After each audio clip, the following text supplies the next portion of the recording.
भाषा की प्रकृति से शुरू करेंगे, फिर अर्जन और अधिगम का फर्क जानेंगे और कुछ बड़े मनोवैज्ञानिकों के सिद्धांतों पर भी बात करेंगे। हाँ, और ये भी देखेंगे कि भारत की त्रिभाषा सूत्र नीति असल में है क्या। तो चलिए इन जटिल विषयों को आसान हिस्सों में तोड़कर समझते हैं। सबसे पहले भाषा की बुनियाद। भाषा आखिर है क्या? देखिए, सबसे सरल परिभाषा तो यही है कि ये विचारों, भावों और इच्छाओं को व्यक्त करने का एक माध्यम है। पर ये सिर्फ शब्द नहीं है, ये एक पुल की तरह है जो हमारे अंदर की दुनिया को बाहर की दुनिया से जोड़ता है। इन नोट्स में इसकी कुछ खासियतें भी बताई गई हैं जो काफी दिलचस्प हैं। जैसे ये एक अर्जित संपत्ति है, मतलब हम इसे सीखते हैं, यह हमें खून में या विरासत में नहीं मिलती। सही कहा।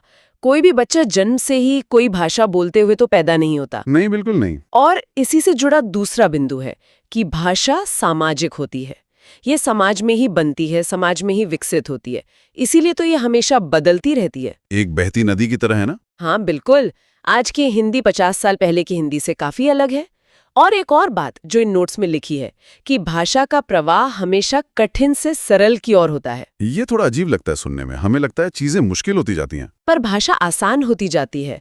और यहाँ एक बहुत बहुत जरूरी तथ्य है जो अक्सर परीक्षाओं में पूछा जाता है, हिंदी की संवैधानिक स्थिति। अच्छा, वो राजभाषा और राष्ट्रभाषा वाला मामला। नहीं, ये फर्क समझना बहुत जरूरी है। और लिपि तो देवनागरी है ही। तो ये तो हुई भाषा की परिभाषा और प्रकृति। लेकिन अब उस टॉपिक पर आते हैं जिसे नोट्स में परीक्षा के लिए सबसे जरूरी बताया गया है, भाषा अर्जन और भाषा अधिगम के बीच का फर्क।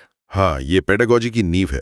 पहले भाषा अर्जन यानी एक्विजिशन की बात करते हैं। ये एक स्वाभाविक प्रक्रिया है, बिल्कुल नेचुरल। ये हमारे अचेतन मन से जुड़ी है। मतलब जैसे हम सांस लेना सीखते हैं। असल में हम उसे सीखते ही नहीं, वो बस होने लगता है। क्या बढ़िया उदाहरण दिया है। बिल्कुल वैसा ही अर्जन के जरिए हम अपनी मातृभाषा सीखते हैं। इसके लिए किसी व्याकरण या नियम की जरूरत नहीं होती। और ये घर परिवार के अनौपचारिक माहौल में होता है। हाँ, सबसे बड़ा रोल इसमें परिवेश या वातावरण का है। बच्चा जो सुनता है वही सोख लेता है। और भाषा अधिगम यानी लर्निंग इसके ठीक उल्टा है। बिल्कुल, ये एक प्रयासपूर्ण और सचेत मतलब कॉन्शियस प्रक्रिया है। इसमें मेहनत लगती है, ध्यान देना पड़ता है। जैसे हम में से ज्यादातर लोगों ने स्कूल में अंग्रेजी सीखी। सही। अधिगम में हम दूसरी भाषा सीखते हैं। इसमें व्याकरण के नियम भी चाहिए, किताबें भी, शिक्षक भी और अभ्यास भी। ये स्कूल जैसे औपचारिक यानी फॉर्मल माहौल में होता है। तो संक्षेप में अर्जन है अपनी मातृभाषा का हवा की तरह अंदर आ जाना, और अधिगम है किसी दूसरी भाषा को तैरने की तरह मेहनत से सीखना। वाह, ये अंतर अब बिल्कुल साफ हो गया है। अब यहाँ से बात और दिलचस्प हो जाती है। आइए देखते हैं कि अलग अलग मनोवैज्ञानिक भाषा सीखने के बारे में क्या कहते हैं। सबसे पहले नोम चॉम्स्की। चॉम्स्की का सिद्धांत तो क्रांति जैसा था। वो कहते हैं कि बच्चों में भाषा सीखने की क्षमता जन्मजात यानी इनेट होती है। और उन्होंने एक लैंग्वेज एक्विजिशन डिवाइस यानी LAD का कॉन्सेप्ट दिया। ये सुनने में किसी गैजेट जैसा लगता है। क्या ये दिमाग में कोई असली चिप होती है? नहीं, ये कोई चिप नहीं है, ये एक विचार है। चॉम्स्की का कहना था कि हमारे दिमाग में भाषा सीखने का एक तरह का इनबिल्ट सॉफ्टवेयर होता है। ये LAD उसी क्षमता का नाम है और ये 5 साल तक सबसे ज्यादा एक्टिव रहता है। अच्छा, तभी बच्चे इतनी जल्दी कोई भी भाषा पकड़ लेते हैं। चॉम्स्की ने सार्वभौमिक व्याकरण यानी यूनिवर्सल ग्रामर की भी बात की है। ये क्या है? इसे ऐसे समझें कि दुनिया की सभी भाषाओं में कुछ बुनियादी नियम एक जैसे होते हैं, जैसे सब में संज्ञा और क्रिया होती है। चॉम्स्की कहते हैं कि बच्चे इसी यूनिवर्सल ग्रामर के साथ पैदा होते हैं, इसीलिए वो नियम खुद ब खुद बना लेते हैं। वाह, मतलब बच्चा सिर्फ नकल नहीं करता, वो भाषा का निर्माता भी है। लेकिन इन नोट्स में एक और बड़ा नाम है, जीन प्याजे, और उनका नजरिया तो बिल्कुल अलग लगता है। वो कहते हैं विचार पहले आता है, भाषा बाद में। हाँ, पियाजे का मुख्य फोकस बच्चे के संज्ञानात्मक विकास पर था। उनका मानना था कि बच्चा पहले अपने अनुभवों से दुनिया को समझता है, अपने दिमाग में कॉन्सेप्ट बनाता है। भाषा तो बस उन कॉन्सेप्ट्स को नाम देने का एक टूल है। और पियाजे ने बच्चों के खुद से बात करने को अहं केंद्रित वाक मतलब ईगोसेंट्रिक स्पीच कहा था और इसे ज्यादा महत्व नहीं दिया। बिल्कुल, उन्होंने कहा कि ये बच्चे के विकास का एक चरण है जो धीरे धीरे खत्म हो जाता है। लेकिन तभी एंट्री होती है लेव वाइगोत्स्की की, और वो तो कहानी को पूरी तरह पलट देते हैं। हाँ, वाइगोत्स्की के लिए सामाजिक अंतःक्रिया यानी सोशल इंटरैक्शन ही सब कुछ है। उनके लिए भाषा सीखने का आधार ही समाज है। पियाजे जहां बच्चे को एक नन्हा वैज्ञानिक मानते थे जो अकेले खोज कर रहा है, वही वाइगोत्स्की उसे एक सामाजिक प्राणी मानते थे जो दूसरों से बातचीत करके समाज से सीखता है। तो जो चीज पियाजे के लिए ज्यादा जरूरी नहीं थी, यानी बच्चे का खुद से बात करना, वो वाइगोत्स्की के लिए बहुत बहुत महत्वपूर्ण है। उन्होंने इसे निजी वाक या प्राइवेट स्पीच कहा। ये तो कमाल है, एक ही चीज पर दो इतने अलग नजरिए। यही तो इन सिद्धांतों की खूबसूरती है। वाइगोत्स्की के अनुसार जब बच्चा खुद से बात कर रहा होता है तो वो असल में अपने कामों को दिशा दे रहा होता है। वो खुद का गाइड बन जाता है। मतलब वो खुद को निर्देश देता है, जैसे नहीं ये वाला ब्लॉक यहाँ नहीं वहां लगेगा। बिल्कुल सही। और उन्होंने ये भी माना कि भाषा और विचार शुरू में अलग अलग होते हैं और लगभग 3 साल की उम्र में एक हो जाते हैं। चलिए जल्दी से दो और सिद्धांत देख लेते हैं। बीएफ स्किनर, इनका सिद्धांत तो बहुत सीधा साधा लगता है। हाँ, स्किनर एक व्यवहारवादी थे। उनका कहना था कि बच्चा अनुकरण यानी इमिटेशन और पुनर्बलन यानी रीइंफोर्समेंट से सीखता है। मतलब नकल और इनाम। सीधी सी बात, बच्चा बड़ों को सुनता है, नकल करता है, जब वो सही बोलता है तो उसे शाबाशी मिलती है और वो सीख जाता है। और आखिर में स्टीफन क्रैशन ने दूसरी भाषा सीखने पर बहुत काम किया। उन्होंने 5 परिकल्पनाएं दी। इनमें से 2 बहुत अहम है। एक है निवेश यानी इनपुट। इसका मतलब है बच्चों को उनके स्तर से थोड़ा सा ऊपर यानी I+1 लेवल का ज्ञान देना। अच्छा, ना बहुत आसान ना बहुत मुश्किल। जी। और दूसरा है भावात्मक फिल्टर यानी इफेक्टिव फिल्टर। इसका मतलब है कि सीखने का माहौल तनाव मुक्त होना चाहिए। तनाव मुक्त। हाँ, अगर बच्चा डरा हुआ है या तनाव में है तो उसके दिमाग में एक अदृश्य दीवार खड़ी हो जाती है जो नई जानकारी को अंदर आने से रोकती है। इसलिए एक शिक्षक के लिए सकारात्मक माहौल बनाना सबसे जरूरी है। ये तो बहुत गहरी बात है। तो ये थे वो महारथी।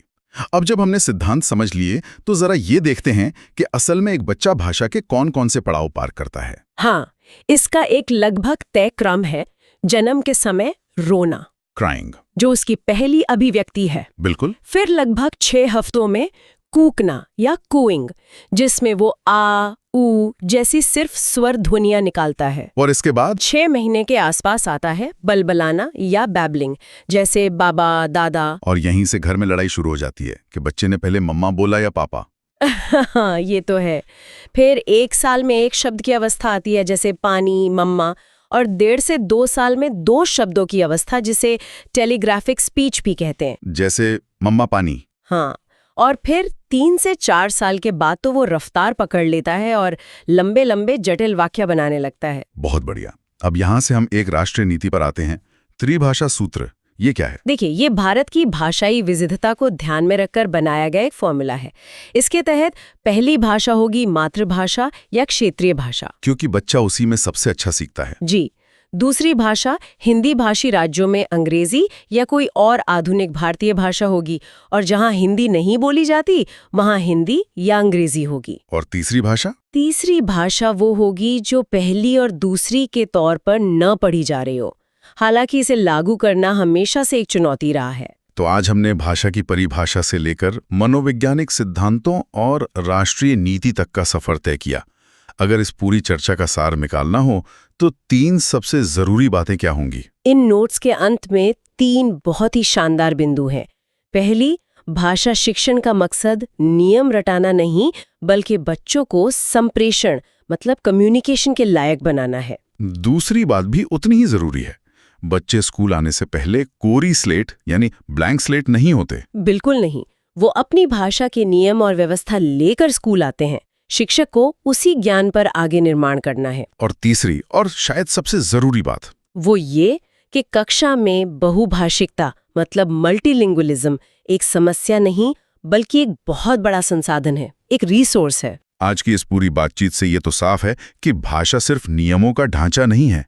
ये सोचने का तरीका है, जुड़ने का जरिया है और पहचान का हिस्सा है। बिल्कुल। चोम्स्की की जन्मजात क्षमता से लेकर वाइगोत्स्की के सामाजिक संपर्क तक हर सिद्धांत हमें भाषा को देखने का एक नया नजरिया देता है। हाँ। और इस चर्चा से एक विचार मेरे मन में आ रहा है। अभी हमने स्टीफन क्रैशन के भावात्मक फिल्टर की बात की, कि कैसे तनाव या डर सीखने में एक रुकावट का काम करता है। जी, वो अदृश्य दीवार वाली बात। अगर इस विचार को हम कक्षा से बाहर अपनी पूरी जिंदगी में देखें तो ये सोचना दिलचस्प है कि ऐसे कौन से भावात्मक फिल्टर हैं जो हमें दूसरी नई चीजें सीखने से रोक रहे हैं। असफलता का डर या आत्मविश्वास की कमी हमारी सीखने की क्षमता पर कितना बड़ा ताला लगा देते होंगे। अगला टॉपिक है भाषा शिक्षण के सिद्धांत और विधियां। आज हम ये समझने की कोशिश करेंगे कि कोई भाषा सिखाई कैसे जाती है। हमारे पास जो नोट्स हैं वो इस पूरे सिस्टम को 3 लेवल पे तोड़ते हैं। सबसे ऊपर है क्यों, मतलब सिखाने के पीछे के जो बड़े आइडियाज हैं जिन्हें हम सिद्धांत या प्रिंसिपल्स कहते हैं। फिर आता है कैसे, यानी जानकारी को पेश करने का सही क्रम, जिसे शिक्षण सूत्र या मैक्सिम्स कहा जाता है। और आखिर में है किससे, मतलब क्लासरूम में इस्तेमाल होने वाले असली तरीके, जिन्हें हम विधियां या मेथड्स कहते हैं। और ये सिर्फ किताबी बातें नहीं है, ये समझना असल में इस बात को क्रैक करने जैसा है कि हमारा दिमाग एक नई भाषा को कैसे प्रोसेस करता है। हम रटाने और असल में सिखाने के बीच का जो फर्क है ना, हाँ। वो इन्हीं सिद्धांतों और विधियों में खोजेंगे। चलिए तो फिर शुरू करते हैं सबसे पहले लेवल से, सिद्धांतों से। पहला है अनुकरण का सिद्धांत, इमिटेशन। ये तो मतलब बहुत सीधा लगता है कि बच्चे नकल करके सीखते हैं। हाँ, ये सबसे नेचुरल तरीका है। बच्चा अपनी पहली भाषा भी तो सुनकर और नकल करके ही सीखता है, लेकिन क्लासरूम में ये सिद्धांत एक बहुत बड़ी जिम्मेदारी लेकर आता है। यहाँ जो मॉडल है यानी शिक्षक, उसे परफेक्ट होना चाहिए। अच्छा। अगर शिक्षक का ही उच्चारण या व्याकरण गलत है तो बच्चा तो उसे ही सच मानकर सीख लेगा। ये एक दोधारी तलवार है। तो अगला सिद्धांत है क्रियाशीलता का, लर्निंग बाय डूइंग भी कहते हैं। मतलब बच्चा जब खुद कुछ करता है तो जल्दी सीखता है। बिल्कुल, जब बच्चा एक्टिव होता है तो उसका ध्यान पूरी तरह सीखने की प्रक्रिया में होता है। आप देखिए, जब बच्चा सिर्फ सुनता है तो दिमाग का एक हिस्सा काम करता है, पर जब वो बोलता है या लिखता है तो मल्टीसेंसरी अनुभव बन जाता है। एकदम सही, दिमाग के कई हिस्से एक साथ काम करते हैं। वो जानकारी फिर ज्यादा गहराई से दर्ज होती है। ठीक है, तो बच्चे को नकल करने का मौका दो और उसे एक्टिव रखो। पर क्या ये काफी है अगर बच्चे का मन ही नहीं है तो? आपने बिल्कुल सही नब्ज पकड़ी है। यहीं पर रुचि और प्रेरणा का सिद्धांत आता है, जो शायद इन सबसे ज्यादा जरूरी है। ये सिखाने की पहली सीढ़ी है। अगर बच्चे में जिज्ञासा ही नहीं है तो दुनिया की सबसे अच्छी विधि भी फेल हो जाएगी। और इसीलिए शायद जीवन से जुड़ने का सिद्धांत इतना महत्वपूर्ण है। NCF 2005 भी इसी पर जोर देता है। हाँ, कि पढ़ाई को बच्चे के स्कूल के बाहर की दुनिया और उसके अपने अनुभवों से जोड़ना चाहिए। और आखिरी है वैयक्तिक विभिन्नता का सिद्धांत। ये मानना कि हर बच्चा अलग है और उसकी सीखने की रफ्तार भी अलग है। क्लास में इस बात का सम्मान होना चाहिए। ओके, तो ये थे सिद्धांत। अब बात करते हैं शिक्षण सूत्रों की, जो बताते हैं कि जानकारी को किस क्रम में पेश करना चाहिए।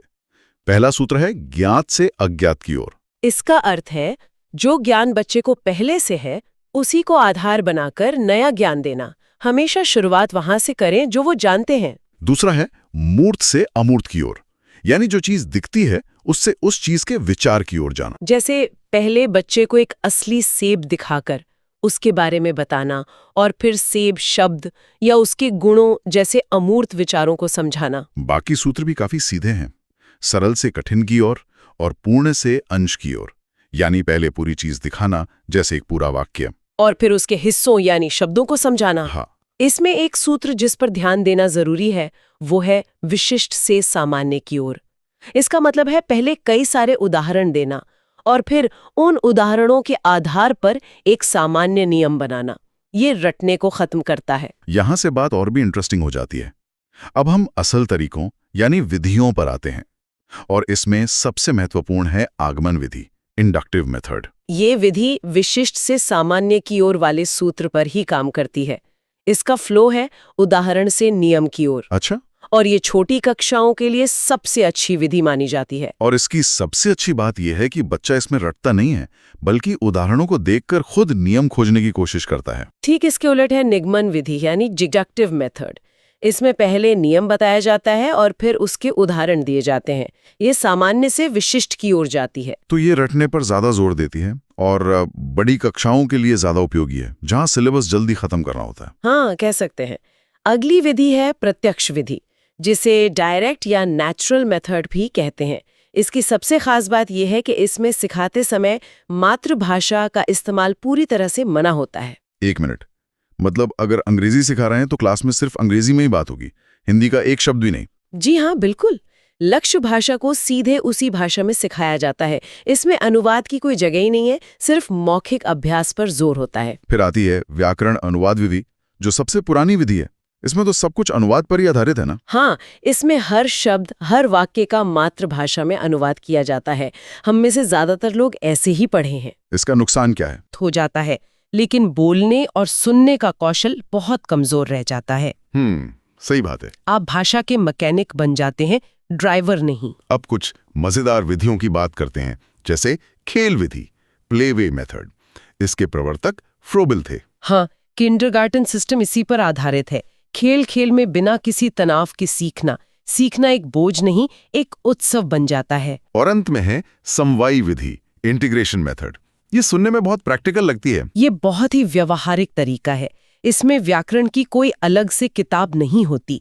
जब कोई पाठ पढ़ाया जा रहा हो तो उसी के बीच में आए व्याकरण के नियमों को प्रसंग के साथ, मतलब कॉन्टेक्स्ट के साथ समझा दिया जाता है। तो हमने देखा कि भाषा सिखाने के लिए पहले कुछ बुनियादी सिद्धांत होते हैं, फिर उन्हें लागू करने के लिए शिक्षण सूत्र होते हैं, और अंत में इन सब पर आधारित अलग अलग विधियां होती हैं।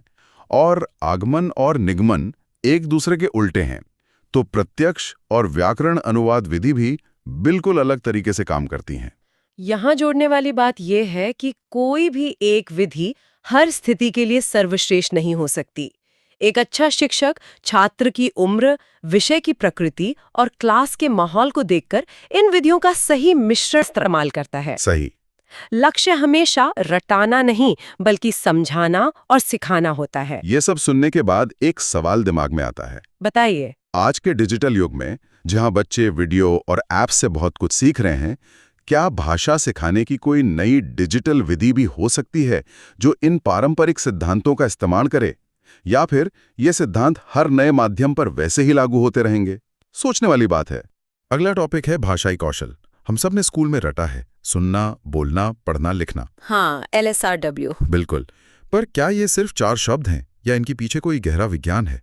आज इसी की तह तक जाएंगे और देखेंगे कि इन दस्तावेजों के आधार पर हम इन कौशलों को एक साफ सुथरे नक्शे की तरह कैसे समझ सकते हैं। बिल्कुल। और सबसे बड़ी बात ये समझने की है कि ये चारों कौशल अलग अलग डब्बे नहीं हैं। अच्छा। ये एक ही गाड़ी के 4 पहिए हैं, एक के बिना दूसरा अधूरा है।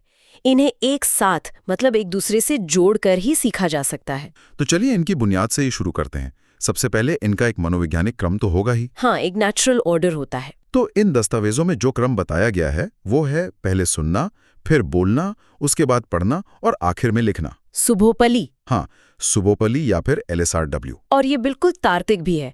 बच्चा पहले अपने आसपास की आवाजें सुनता है, फिर टूटे फूटे शब्दों में बोलना शुरू करता है। उसके बाद अक्षर पहचानता है, मतलब पढ़ता है, और सबसे अंत में उन विचारों को कागज पर उतारता है, यानी लिखता है। लेकिन यहाँ एक दिलचस्प बात सामने आती है। मारिया मोंटेसरी का नजरिया कुछ अलग था। हाँ, ये बहुत महत्वपूर्ण पॉइंट है। उन्होंने लिखने को पढ़ने से पहले रखा। उनका क्रम था सुनना, बोलना, लिखना और फिर पढ़ना। ऐसा क्यों? देखिए, मोंटेसरी ने लिखने को एक शारीरिक गतिविधि के तौर पर देखा, एक मोटर स्किल। अच्छा, जैसे हाथ चलाना। बिल्कुल। उनके अनुसार बच्चे के लिए पेंसिल पकड़कर अक्षर बनाना उसे पढ़ने और समझने से ज्यादा स्वाभाविक प्रक्रिया है। पर शिक्षा शास्त्र में तो जोर इस बात पर है कि पहले आप जानकारी ग्रहण करें, मतलब पढ़ें, और फिर उसे व्यक्त करें, लिखें। सही कहा। इसीलिए ज्यादातर जगहों पर LSRW क्रम ही अपनाया जाता है। पर सबसे जरूरी बात ये याद रखनी है कि ये सब आपस में एकीकृत है, इंटीग्रेटेड है। ठीक है, क्रम तो समझ आ गया। अब इनके वर्गीकरण पर आते हैं। इन दस्तावेजों में इन्हें 2 मुख्य श्रेणियों में बांटा गया है। हाँ, एक जिनसे हम जानकारी लेते हैं और दूसरे जिनसे हम जानकारी देते हैं। सही। तो पहली श्रेणी है ग्रहणात्मक कौशल, रिसेप्टिव स्किल्स। बिल्कुल। जैसा कि नाम से ही जाहिर है, इनके जरिए हम ज्ञान या विचार ग्रहण करते हैं। इसमें सुनना और पढ़ना आ गए। हाँ, सुनना और पढ़ना जी। इन्हें निष्क्रिय कौशल या पैसिव स्किल्स भी कहा जाता है। पर ये निष्क्रिय शब्द थोड़ा अजीब नहीं लगता? जब मैं कोई किताब ध्यान से पढ़ रही होती हूँ या कोई लेक्चर सुन रही होती हूँ तो मेरा दिमाग तो बहुत एक्टिव होता है। बहुत अच्छा पॉइंट है। निष्क्रिय शब्द यहाँ थोड़ा भ्रामक हो सकता है। इसका मतलब शारीरिक निष्क्रियता से है। अच्छा। आप कुछ उत्पन्न नहीं कर रहे हैं बल्कि सिर्फ ग्रहण कर रहे हैं। मानसिक रूप से तो आप पूरी तरह सक्रिय हैं। ठीक है। और दूसरी श्रेणी? दूसरी श्रेणी है अभिव्यक्त्यात्मक कौशल, प्रोडक्टिव या एक्सप्रेसिव स्किल्स। तो इसमें बोलना और लिखना आ गए। हाँ, इनके जरिए हम अपने विचार, अपनी जानकारी बाहर की दुनिया तक पहुंचाते हैं। इन्हें सक्रिय कौशल या एक्टिव स्किल्स भी कहते हैं। बिल्कुल साफ हो गया। सुनना और पढ़ना इनपुट है और बोलना और लिखना आउटपुट। एकदम सही। तो चलिए पहले इनपुट यानी श्रवण कौशल से शुरू करते हैं। यह तो साफ है कि सिर्फ कानों में आवाज पढ़ना ही सुनना नहीं है। बिल्कुल नहीं। सुनना एक मानसिक प्रक्रिया है जहां आप ध्वनि को सुनकर उसके अर्थ को समझते हैं और उस पर प्रतिक्रिया करते हैं। हाँ, ये बाकी तीनों कौशलों का आधार है, बेस है। अगर कोई बच्चा ठीक से सुन नहीं सकता तो वो ठीक से बोल भी नहीं पाएगा। और कई बार हम सुन तो रहे होते हैं पर समझ नहीं पाते। इसके क्या कारण हो सकते हैं? कई कारण हो सकते हैं, जैसे आसपास बहुत ज्यादा शोर हो, ध्यान की कमी हो या फिर बोलने वाले की रफ्तार बहुत तेज हो। तो इस सुनने की क्षमता को बेहतर करने के लिए क्या तरीके सुझाए गए हैं? कुछ बहुत कारगर तरीके हैं, जैसे सस्वर वाचन। जब शिक्षक कोई पाठ बोलकर पढ़ता है और छात्र उसे ध्यान से सुनते हैं। हाँ, कहानी सुनाना भी हो सकता है। हाँ, वो भी बहुत अच्छा तरीका है। लेकिन एक विधि जो दो कौशलों को एक साथ साधती है वो है श्रुतलेख, मतलब डिक्टेशन। हाँ, श्रुतलेख। इसमें तो सुनकर लिखना होता है। ये तो सुनने के साथ साथ लिखने का भी टेस्ट है। बिल्कुल। और यही इसकी खूबी है। आपको सुनकर समझना भी है और फिर उसे सही वर्तनी के साथ लिखना भी है। याद है स्कूल में कैसे उज्ज्वल या श्रृंखला जैसे शब्द लिखने में हालत खराब हो जाती थी? हाँ, वो सिर्फ एक टेस्ट नहीं था, वो सुनने और लिखने को जोड़ने की एक ट्रेनिंग थी। ठीक है, तो सुनने के बाद आता है बोलना। इसका मकसद सिर्फ शब्द उगलना तो नहीं होगा? नहीं, बिल्कुल नहीं। बोलने का मतलब है शुद्ध उच्चारण, सही लय और उचित हाव भाव के साथ अपने विचारों को रखना, ताकि सामने वाला उसे ठीक ठीक समझ सके। हाँ, इसमें मदद करने के लिए 3 तरह के वाचन बताए गए हैं। एक है आदर्श वाचन, जो शिक्षक करता है, एक मॉडल की तरह। कहाँ रुकना है, कैसे बोलना है, ये सब दिखाने के लिए। बिल्कुल। फिर छात्र उसकी नकल करते हैं, जिसे अनुकरण वाचन कहते हैं। और फिर छात्र खुद जब बोल बोल कर पढ़ते हैं तो उसे सस्वर वाचन कहते हैं, जिससे उनकी झिझक खुलती है। हाँ, और उच्चारण भी सुधरता है। और इसे विकसित करने का सबसे असरदार तरीका क्या बताया गया है? सबसे असरदार तरीका है अभिनय या रोल प्ले। Role play? अच्छा, मतलब नाटक करना। हाँ। सोचिए, आप किसी को सब्जी खरीदने के 100 वाक्य रटा सकते हैं, पर जब वो असली सब्जी वाले के सामने जाएगा तो शायद कुछ बोल ही ना पाए। सही बात है। रोल प्ले इसी दबाव को क्लास में पैदा करता है। ये आपके दिमाग में बंद जानकारी को असल दुनिया से जोड़ता है, जहां आपको मौके के हिसाब से सोचना और बोलना पड़ता है। तो अब हम तीसरे कौशल यानी पढ़ने पर आते हैं। यहाँ भी जोर सिर्फ अक्षर पहचानने पर नहीं, बल्कि अर्थ ग्रहण करने पर है। बिल्कुल। पढ़ने को मुख्य रूप से 2 भागों में बांटा गया है। पहला है सस्वर पठन, मतलब लाउड रीडिंग। बोल बोल कर पढ़ना।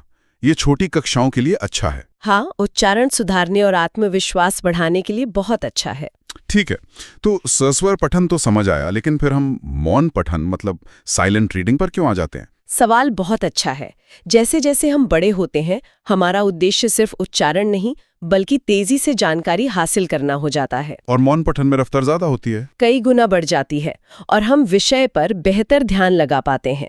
सेल्फ स्टडी के लिए ये सबसे बेहतरीन तरीका है। मौन पठन के भी कुछ उप प्रकार बताए गए हैं। गंभीर पठन और द्रुत पठन, इनमें क्या फर्क है? इनमें वही फर्क है जो एक जासूस और एक पर्यटक में होता है। ये तो मजेदार है। गंभीर पठन मतलब इंटेंसिव रीडिंग जासूसी करने जैसा है। आप हर शब्द, हर वाक्य को बहुत ध्यान से गहराई से पढ़ते हैं, जैसे हम परीक्षा के लिए कोई चैप्टर पढ़ते हैं। बिल्कुल। वहीं द्रुत पठन या एक्सटेंसिव रीडिंग एक पर्यटक की तरह है। आप मजे के लिए या एक मोटी मोटी जानकारी के लिए पढ़ते हैं, जैसे कोई उपन्यास या अखबार। वाह, ये तुलना तो हमेशा याद रहेगी। इसी से जुड़ी 2 और तकनीकें हैं, स्किमिंग और स्कैनिंग। मैं हमेशा इन दोनों में कंफ्यूज रहता हूँ। स्किमिंग का मतलब है किसी लेख पर सरसरी नजर डालकर उसका सार या मुख्य विचार, जिसे जिस्ट कहते हैं, वो पता करना। अच्छा, जैसे अखबार की हेडलाइंस पढ़ना? बिल्कुल। आप 20 पेज की रिपोर्ट को 30 सेकंड में स्किम करके ये तय कर सकते हैं कि ये आपके काम की है भी या नहीं। अच्छा, तो स्किमिंग मतलब व्हाट्स द बिग आइडिया? हम्म और स्कैनिंग? स्कैनिंग का लक्ष्य बिल्कुल अलग है। यहाँ आप पूरा लेख नहीं पढ़ते, बल्कि किसी एक खास जानकारी को खोजते हैं। जैसे डिक्शनरी में कोई शब्द खोजना? हाँ, या रेलवे टाइम टेबल में अपनी ट्रेन का नंबर। आपकी आंखें एक स्कैनर की तरह काम करती हैं, जो सिर्फ उसी जानकारी पर रुकती हैं जिसकी आपको तलाश है। अच्छा, तो जब मैं परीक्षा से पहले अपने नोट्स में सिर्फ खास तारीखें या नाम ढूंढ रहा होता हूँ, तो वो असल में मैं स्कैनिंग कर रहा होता हूँ। बिल्कुल। ये तो अब एकदम साफ हो गया। पर गंभीर पठन तो ठीक है, कुछ लोगों के लिए तो सामान्य पठन भी एक बहुत बड़ी चुनौती होती है। आपने सही मुद्दे पर उंगली रखी। यहीं पर हमें डिसलेक्सिया को समझना चाहिए। तारे जमीन पर वाली बीमारी? हाँ, पर इससे बीमारी नहीं, एक पठन विकार कहना ज्यादा सही है। इसमें व्यक्ति को अक्षरों को पहचानने, शब्दों को पढ़ने या समझने में मुश्किल होती है। शब्द उल्टे या आगे पीछे दिखाई दे सकते हैं। बिल्कुल। तो हमने जानकारी को सुनना, बोलना और पढ़ना सीख लिया। अब आते हैं अंतिम कौशल पर, लिखना। लिखना भाषा का सबसे मुश्किल और सबसे स्थायी रूप है। यहाँ आपके विचार हमेशा के लिए दर्ज हो जाते हैं। इसके 3 मुख्य प्रकार बताए गए हैं। पहला तो सुलेख होगा, सुंदर लिखावट। हाँ, सुलेख या कैलिग्राफी। आखिर आपका विचार कितना भी अच्छा क्यों न हो, अगर वो पढ़ने में ही ना आए तो बेकार है। और दूसरा? दूसरा है अनुलेख, मतलब ट्रांसक्रिप्शन। किसी लिखे हुए को देखकर हूबहू नकल करना। इससे अक्षरों का सही आकार और बनावट सीखते हैं। और तीसरा है श्रुतलेख, डिक्टेशन, जिसकी बात हमने पहले भी की थी। ये सुनकर लिखना होता है, जो वर्तनी की गलतियों को सुधारने का सबसे अच्छा तरीका है। लिखने से जुड़ी हुई कोई चुनौती होती है, जैसे पढ़ने के लिए डिसलेक्सिया है? हाँ, लिखने से जुड़ी चुनौती को डिस्ग्राफिया कहते हैं। यह एक लेखन विकार है। इसमें व्यक्ति को अक्षर बनाने में, शब्दों के बीच सही दूरी रखने में या सीधी लाइन में लिखने में कठिनाई होती है। और इसका भी व्यक्ति की बुद्धिमत्ता से कोई लेना देना नहीं है। बिल्कुल नहीं। तो आज हमने भाषा के इन चारों स्तंभों, सुनना, बोलना, पढ़ना और लिखना को सिर्फ परिभाषित ही नहीं किया, बल्कि उनके आपसी रिश्तों, उन्हें बेहतर बनाने के तरीकों और उनसे जुड़ी चुनौतियों को भी समझा। और इस पूरी चर्चा से एक विचार उभर कर आता है। हमने भाषा सीखने के मानक क्रम LSRW की बात की, और मॉन्टेसरी के वैकल्पिक क्रम LSWR की भी। हाँ, यह हमें सोचने पर मजबूर करता है कि क्या आज के डिजिटल युग में, जहां बच्चे अक्सर स्कूल में बोलना सीखने से पहले ही फोन पर टाइपिंग या चैटिंग करने लगते हैं, भाषा सीखने का ये पारंपरिक क्रम बदल रहा है। बिल्कुल। शायद अब कोई एक निश्चित क्रम नहीं है, बल्कि ये सीखने वाले के माहौल और उसकी जरूरतों पर निर्भर करता है। ये एक सोचने वाली बात है। अगला टॉपिक है हिंदी व्याकरण शिक्षण के सिद्धांत और विधियां। हमारे पास जो नोट्स हैं वे एक ऐसे विषय पर हैं जिससे ज्यादातर स्टूडेंट्स मतलब स्कूल में सबसे ज्यादा नापसंद करते हैं, व्याकरण। हाँ, ये तो है। इसे भाषा की रीढ़ की हड्डी तो कहते हैं, पर सच तो ये है कि ये कई लोगों के लिए एक सिरदर्द बन जाता है। तो आज हम इन सोर्सेज की मदद से ये समझने की कोशिश करेंगे कि ये सिरदर्द क्यों है और इसे एक दिलचस्प टूल में कैसे बदला जा सकता है। बिल्कुल। हम देखेंगे कि व्याकरण असल में है क्या, इसे पढ़ाने का असली मकसद क्या होना चाहिए, और सबसे जरूरी इसे सिखाने के वो कौन से तरीके हैं जो परीक्षा के लिहाज से भी सबसे कारगर हैं। ठीक है। चलिए शुरू से शुरू करते हैं। ये जो व्याकरण शब्द है, इसका मतलब क्या है? सुनने में बड़ा भारी लगता है। इसका अगर संधि विच्छेद करें तो यह V + आ + करण से बना है। ओके। इसका सीधा सा मतलब है भली भांति समझना या किसी चीज का विश्लेषण करना। तो व्याकरण एक तरह से भाषा का विश्लेषण करता है। अच्छा। परिभाषा के तौर पर ये वो शास्त्र है जो हमें भाषा को उसके शुद्ध रूप में लिखना, पढ़ना और बोलना सिखाता है। इसीलिए इसे शब्दानुशासन भी कहा गया, यानी शब्दों का अनुशासन। सोर्स में एक बड़ी अच्छी तुलना की गई है। डॉक्टर स्वीट कहते हैं व्याकरण भाषा का शरीर विज्ञान है। मतलब जैसे बायोलॉजी शरीर के हर अंग के काम करने का तरीका बताता है, वैसे ही व्याकरण भाषा के हर हिस्से के काम करने का तरीका बताता है। ये लक्ष्य नहीं है, बल्कि भाषा को सही ढंग से इस्तेमाल करने का एक साधन है, एक टूल। बिल्कुल सही। ये टूल भाषा को एक ढांचा और स्थिरता देता है। अगर व्याकरण ना हो तो हर कोई अपनी मर्जी से भाषा का इस्तेमाल करेगा और कम्युनिकेशन में बहुत कंफ्यूजन हो जाएगा। ये भाषा को बिखरने से बचाता है। ठीक है, तो ये जरूरी है, ये समझ आ गया। लेकिन स्कूलों में ऐसे पढ़ाने के पीछे असल उद्देश्य क्या होता है? क्योंकि ज्यादातर हमें तो यही लगता है कि इसका मकसद बस हमारी गलतियां निकालना है। हाँ, ये एक आम धारणा है, पर उद्देश्य इससे कहीं बड़े हैं। सबसे पहला और बुनियादी उद्देश्य तो यही है कि छात्र भाषा का शुद्ध रूप सीखें, सही बोलना, सही पढ़ना और सही लिखना। ठीक है। दूसरा उद्देश्य है भाषा में मानकीकरण लाना, यानी एक स्टैंडर्ड रूप तैयार करना जिसे सब माने। इससे भाषा का एक सर्वमान्य रूप बना रहता है। पर क्या ये मानकीकरण मतलब ये स्टैंडर्डाइजेशन भाषा के स्वाभाविक विकास को रोकता नहीं है? भाषा तो बदलती रहती है, नए शब्द आते हैं। ये बहुत अच्छा सवाल है। देखिए, मानकीकरण का मतलब भाषा को पत्थर की लकीर बना देना नहीं है। इसका मतलब है एक ऐसा साझा आधार तैयार करना जिससे संवाद में आसानी हो। अच्छा। यह रचनात्मकता को नहीं रोकता, बल्कि उसे एक मजबूत नींव देता है। और इसी से जुड़ा तीसरा उद्देश्य है शब्द भंडार को बढ़ाना। वो कैसे? जब आप व्याकरण के नियम जैसे उपसर्ग, प्रत्यय, समास सीखते हैं तो आप एक शब्द से कई नए शब्द बनाना और समझना सीखते हैं। आपकी वोकैबुलरी बढ़ती है। और शायद अपनी बात को भरोसे के साथ कहने में भी मदद करता होगा। निश्चित रूप से। ये चौथा उद्देश्य है विचारों में स्पष्टता और बोलने में आत्मविश्वास लाना। जिसे व्याकरण का अच्छा ज्ञान होता है, वो अपनी बात को ज्यादा प्रभावी और सटीक ढंग से रख पाता है। और पांचवा और सबसे महत्वपूर्ण उद्देश्य है अपनी और दूसरों की भाषाई गलतियों को पहचानकर उन्हें सुधारने की क्षमता विकसित करना। ये स्किल आगे जाकर क्रिएटिव राइटिंग जैसे क्षेत्रों में बहुत काम आती है। इस सब में मुझे सोर्स की एक बात बहुत जरूरी लगी। उसमें लिखा है कि प्राइमरी लेवल पर व्याकरण सिखाने का तरीका एकदम अलग होना चाहिए। हाँ। वहां मकसद नियम रटाना नहीं, बल्कि व्यवहारिक व्याकरण सिखाना है। मुझे अपने स्कूल के दिन याद आ गए। हमें तो दूसरी तीसरी क्लास से ही संज्ञा सर्वनाम की परिभाषाएं रटाना शुरू कर दिया गया था। और यही सबसे बड़ी गलती है। आधुनिक शिक्षा शास्त्र इसी बात पर जोर देता है। छोटे बच्चों को नियमों की परिभाषा से कोई मतलब नहीं होता। सही बात है। उन्हें ये सिखाना जरूरी है कि राम स्कूल जाता है सही है और राम स्कूल जाती है गलत है। इसका सही इस्तेमाल कैसे करना है, ये सिखाना है। नियम क्यों बना, इसका विश्लेषण तो बाद की कक्षाओं में भी हो सकता है। अच्छा, तो आप कह रहे हैं कि कुछ तरीके कैसे पर जोर देते हैं और कुछ क्यों पर। ये दिलचस्प है। बिल्कुल। तो चलिए अब उस हिस्से पर आते हैं जिसे इस सोर्स में परीक्षा की दृष्टि से सबसे महत्वपूर्ण बताया गया है, व्याकरण पढ़ाने के विधियां। सबसे पहली विधि कौन सी बताई गई है? सबसे पहली और जिसे सर्वश्रेष्ठ माना जाता है वो है आगमन विधि, यानी इंडक्टिव मेथड। आगमन विधि। इसका मूल मंत्र है उदाहरण से नियम की ओर। यह सीखने के सबसे प्राकृतिक तरीके के बहुत करीब है। सुनने में ऐसा लगता है जैसे कोई जासूस हो, पहले सुराग देखो फिर मुजरिम तक पहुंचो। ये काम कैसे करती है क्लास में? बिल्कुल सही सोचा आपने। इसमें शिक्षक पहले बच्चों के सामने एक ही तरह के कई उदाहरण रखते हैं।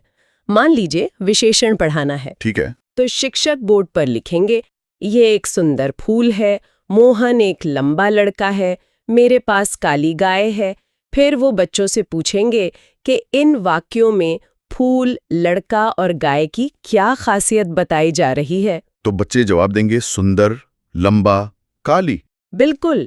जब बच्चे ऐसे कई उदाहरणों से खासियत बताने वाले शब्दों को पहचान लेंगे, तब शिक्षक और छात्र मिलकर एक सामान्य नियम बनाएंगे कि जो शब्द संज्ञा या सर्वनाम की विशेषता बताते हैं उन्हें विशेषण कहते हैं। अच्छा, मतलब बच्चे खुद नियम बना रहे हैं। हाँ, इसमें बच्चा दिमागी तौर पर पूरी तरह सक्रिय रहता है।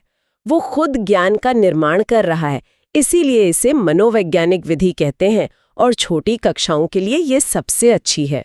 सुनने में तो ये विधि एकदम परफेक्ट लगती है, पर क्या ये असल क्लासरूम में प्रैक्टिकल है? मतलब जहाँ एक क्लास में 40-50 बच्चे होते हैं और सिलेबस पूरा करने का दबाव होता है। आपने इसकी सबसे बड़ी कमजोरी पकड़ ली। तो क्या कोई टीचर वाकई इसमें इतना समय लगा सकता है? यही इसका मुख्य दोष है।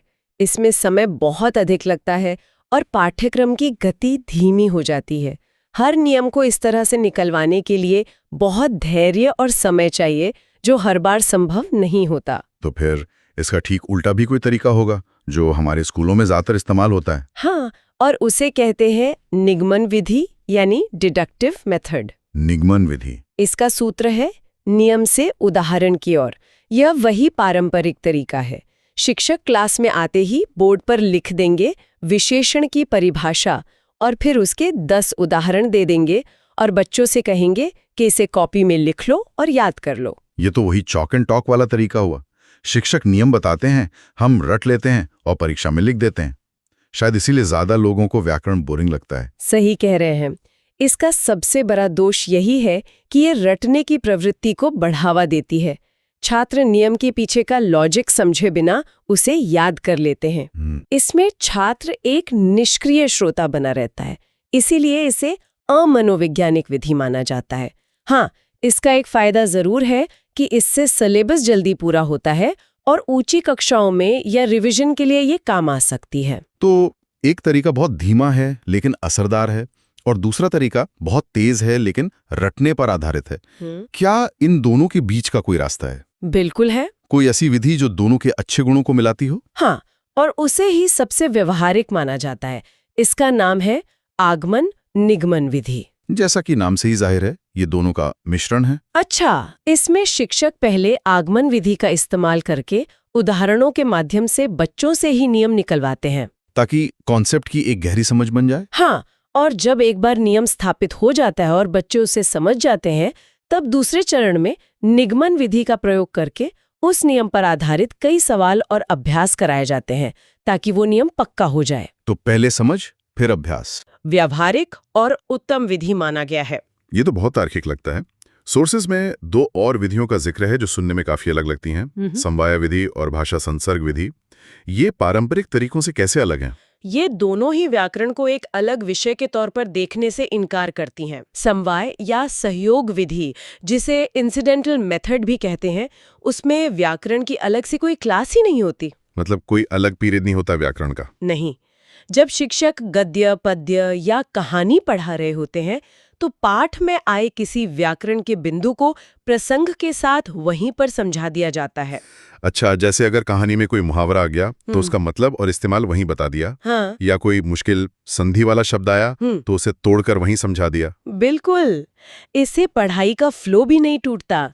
ये संदर्भ में व्याकरण यानी ग्रामर इन कॉन्टेक्स्ट के सिद्धांत पर काम करती है, जिसे आज की शिक्षा नीति में बहुत महत्व दिया जा रहा है। और इसका फायदा क्या है?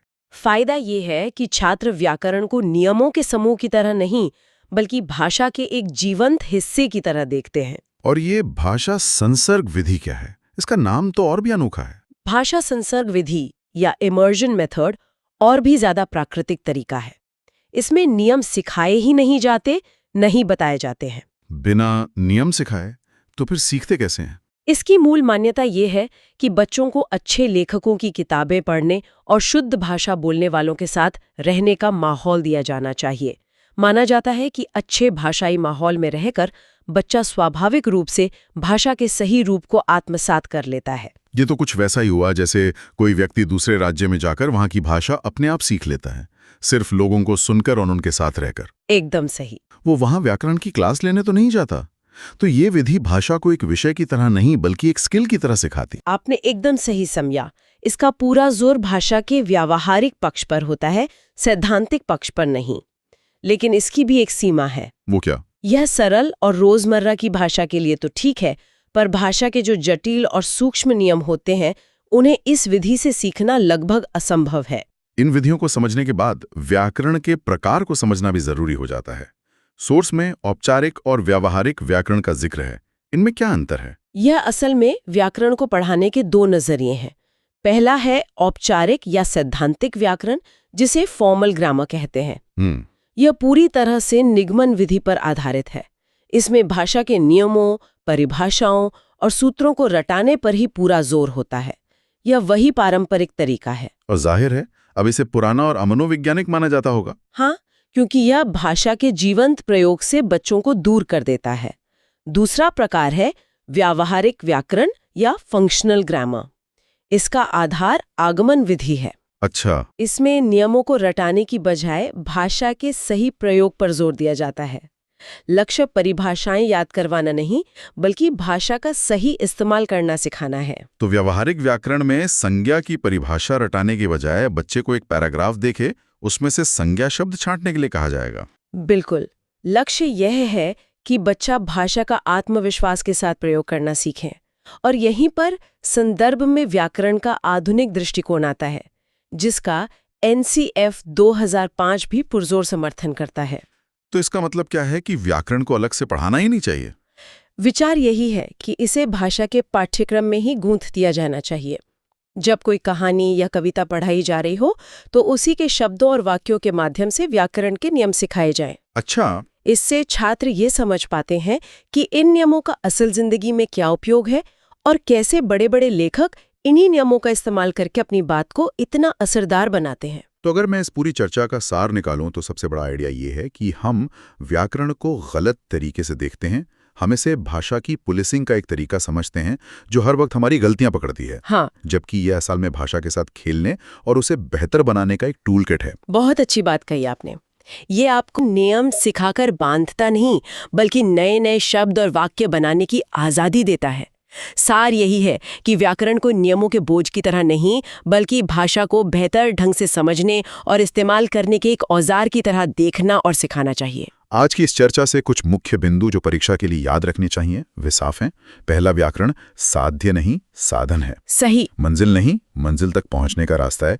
दूसरा, इसे अरुचिकर होने से बचाने के लिए सिर्फ लेक्चर नहीं, बल्कि ऑडियो विजुअल एड्स और गतिविधियों का प्रयोग करना चाहिए। और तीसरा, प्राथमिक स्तर पर व्यवहारिक और आगमनात्मक तरीकों पर जोर देना चाहिए, जबकि उच्च स्तर पर नियम और विश्लेषण वाले तरीकों का भी महत्व है। और सबसे महत्वपूर्ण बात, व्याकरण का उद्देश्य कोई बड़ा व्याकरण बनाना नहीं, बल्कि भाषा का आत्मविश्वास से प्रयोग करने वाला व्यक्ति बनाना है। इस पूरी जानकारी के बाद एक विचार मन में आता है। आज के डिजिटल युग में जहां हमारे फोन और कंप्यूटर में ऑटो करेक्ट और ग्रामर चेक जैसे टूल्स पहले से मौजूद हैं, जो हमारी गलतियों को अपने आप सुधार देते हैं, ऐसे में क्या हमें व्याकरण सिखाने के इन पारंपरिक तरीकों को पूरी तरह से बदल देना चाहिए, या फिर इन नए तकनीकी साधनों और सदियों पुराने सिद्धांतों के बीच एक नया संतुलन बनाने की जरूरत? चलिए, तो आज का हमारा जो अगला टॉपिक है वो है कक्षा की चुनौतियां और विविधता। हम आज एक क्लासरूम के अंदर की दुनिया को समझने की कोशिश करेंगे, खासकर एक भाषा की क्लास को। जी। सोचिए कोई नई टीचर है जो पहली बार क्लास में जाती है और देखती है कि भाई वहां तो हर बच्चा अलग है, कोई अलग भाषा बोल रहा है, कोई अलग रफ्तार से सीख रहा है, किसी का ध्यान लगाना मुश्किल है। तो सवाल यही है कि इन सब बच्चों को एक साथ एक ही क्लास में असरदार तरीके से कैसे पढ़ाया जा सकता है। बिल्कुल। और देखिए, आज हमारी पूरी बातचीत का जो आधार रहेगा वो होगा नेशनल करिकुलम फ्रेमवर्क, यानी NCF 2005 का नजरिया। अच्छा। ये फ्रेमवर्क इन चुनौतियों को देखने का एक बिल्कुल नया और कह सकते हैं एक प्रगतिशील तरीका बताता है। ये कहता है कि क्लास की जो विविधता है वो कोई समस्या नहीं है, तो पर क्या है? वो एक बहुत बड़ी ताकत है। तो चलिए सबसे पहले उस चुनौती को समझते हैं जिससे एक टीचर का सामना सबसे पहले होता है, बहुभाषिकता। बहुभाषिकता मतलब एक ऐसी क्लास जहां बच्चे घर पर अलग अलग भाषाएं बोलते हैं। जी। कोई भोजपुरी, कोई हरियाणवी, कोई शायद संथाली। हाँ। एक नई टीचर के लिए तो ये पहली नजर में थोड़ा डरावना हो सकता है। हो सकता है। उसे लगेगा कि भाई मैं हिंदी कैसे सिखाऊं जब हर कोई अपनी भाषा में सोच रहा है। क्या ये सच में एक बाधा नहीं है? देखिए, पारंपरिक सोच तो यही कहती थी कि ये एक बाधा है। हाँ। कि सबको चुप कराओ और सिर्फ मानक हिंदी बुलवाओ। लेकिन यहीं पर NCF 2005 एक क्रांतिकारी बदलाव लाता है। वो इसे बाधा या हिंड्रेंस नहीं, बल्कि एक संसाधन, एक रिसोर्स मानता है। एक एसेट। हाँ, एक परिसंपत्ति, एक एसेट मानता है। मतलब ये क्लास की एक खूबी है, कोई कमी नहीं। ये सुनने में तो बहुत अच्छा लगता है, लेकिन क्या ये प्रैक्टिकल है? एक टीचर जिसके पास 40 बच्चे हैं और 40 मिनट है, वो इसे असल में एक संसाधन की तरह कैसे इस्तेमाल कर सकती है? मुझे तो ये एक चुनौती ही ज्यादा लगती है। आपका सवाल बिल्कुल जायज है। चलिए इसे एक उदाहरण से समझते हैं। इसका सबसे पहला और बड़ा फायदा बच्चे के दिमाग पर होता है। ये बच्चों के दिमाग के लिए आप समझिए एक तरह की कसरत है। दिमाग की कसरत कैसे? रिसर्च ये बताती है कि जो बच्चे एक से ज्यादा भाषाएं सुनते या इस्तेमाल करते हैं, उनकी प्रॉब्लम सॉल्विंग स्किल्स और क्रिएटिविटी बेहतर होती है। अच्छा। जब एक बच्चा अपनी भाषा से हिंदी में किसी बात का अनुवाद करने की कोशिश करता है, तो उसका दिमाग दो भाषाओं के स्ट्रक्चर के बीच एक पुल बना रहा होता है। ये दिमाग को ज्यादा लचीला बनाता है। अच्छा, तो ये कॉग्निटिव डेवलपमेंट को बढ़ाता है। ये तो एक बहुत मजबूत पॉइंट है। बिल्कुल। लेकिन इसका क्लास के माहौल पर क्या असर पड़ता है? इसका सामाजिक असर भी बहुत गहरा है। जब शिक्षक हर बच्चे की मातृभाषा को इज्जत देता है, जैसे किसी बच्चे के कुछ कहने पर कहता है, अरे वाह, तुम्हारी भाषा में इस शब्द को ऐसे बोलते हैं, बहुत अच्छा है, तो बाकी बच्चे भी दूसरी भाषाओं और संस्कृतियों का सम्मान करना सीखते हैं। क्लास का माहौल ज्यादा सुरक्षित और अपना सा लगता है। बच्चे को ये महसूस होता है कि उसकी पहचान को क्लास में जगह मिल रही है, उसे दबाया नहीं जा रहा। ये बात तो समझ आई, लेकिन मेरे मन में अभी भी वही सवाल है। पूछिए। अगर हम बच्चे की मातृभाषा को इतना महत्व देंगे, तो क्या इससे हमारी जो टारगेट लैंग्वेज है, मतलब हिंदी, उसे सीखने की प्रक्रिया धीमी नहीं हो जाएगी? बिल्कुल नहीं, बल्कि ये उल्टे प्रक्रिया को तेज और मजबूत बनाती है। यही तीसरा फायदा है। शिक्षक को बच्चे की मातृभाषा का इस्तेमाल एक स्कैफोल्डिंग की तरह करना चाहिए। स्कैफोल्डिंग मतलब एक तरह का सहारा या ढांचा, जैसे इमारत बनाते समय मचान लगाते हैं? बिल्कुल सही पकड़ा आपने। मान लीजिए टीचर को विशेषण पढ़ाना है। ठीक है। वो पहले बच्चों से पूछ सकती है, अच्छा, अपनी अपनी भाषा में बताओ कि बड़ा घर या लाल फूल को कैसे बोलोगे? बच्चे अपनी अपनी भाषा में बताएंगे। इससे बच्चे जो कॉन्सेप्ट पहले से जानते हैं वो एक्टिव हो जाता है। फिर टीचर बताती है कि देखो, जैसे तुम्हारी भाषाओं में ये शब्द घर और फूल की खासियत बता रहे हैं, वैसे ही हिंदी में इन्हें विशेषण कहते हैं। अच्छा, तो यहाँ बच्चे की अपनी भाषा एक पुल बन गई, एक सहारा बन गई, जिससे उसने एक मुश्किल ग्रामर के नियम को आसानी से समझ लिया। कमाल है। यानी बच्चे की भाषा को दबाने की जगह उसका इस्तेमाल करके हिंदी सिखाना ज्यादा असरदार है। एकदम। तो ये तो हुई भाषाई विविधता की बात, लेकिन विविधता सिर्फ भाषा तक सीमित नहीं है। बच्चों के सीखने की रफ्तार और तरीके भी अलग होते हैं। यहीं पर समावेशी शिक्षा मतलब इंक्लूसिव एजुकेशन का आइडिया आता है ना? एकदम सही। समावेशी शिक्षा का मूल मंत्र है सबके लिए एक ही स्कूल। इसका मतलब है कि एक ही छत के नीचे एक ही क्लास में हर तरह के बच्चे को एक साथ पढ़ाना। हर तरह के बच्चे? हाँ, चाहे बच्चा सामान्य हो, कोई दिव्यांगता हो, बहुत तेज सीखता हो या फिर धीमी गति से, किसी को भी अलग थलग नहीं करना है। ये सोच तो बहुत अच्छी है, पर इसे जमीन पर उतारना कितना मुश्किल होगा? मुश्किल है पर नामुमकिन नहीं। खासकर एक भाषा की क्लास में जहां बोलना, पढ़ना, लिखना सब कुछ शामिल है। एक टीचर ये समावेशी माहौल बनाए कैसे? क्या करना होगा उसे? इसके लिए 3 स्तरों पर काम करना होता है। सबसे पहला और सबसे जरूरी है शिक्षण सामग्री यानी TLM में विविधता। मतलब एक ही टॉपिक के लिए कई तरह के मटेरियल? बिल्कुल।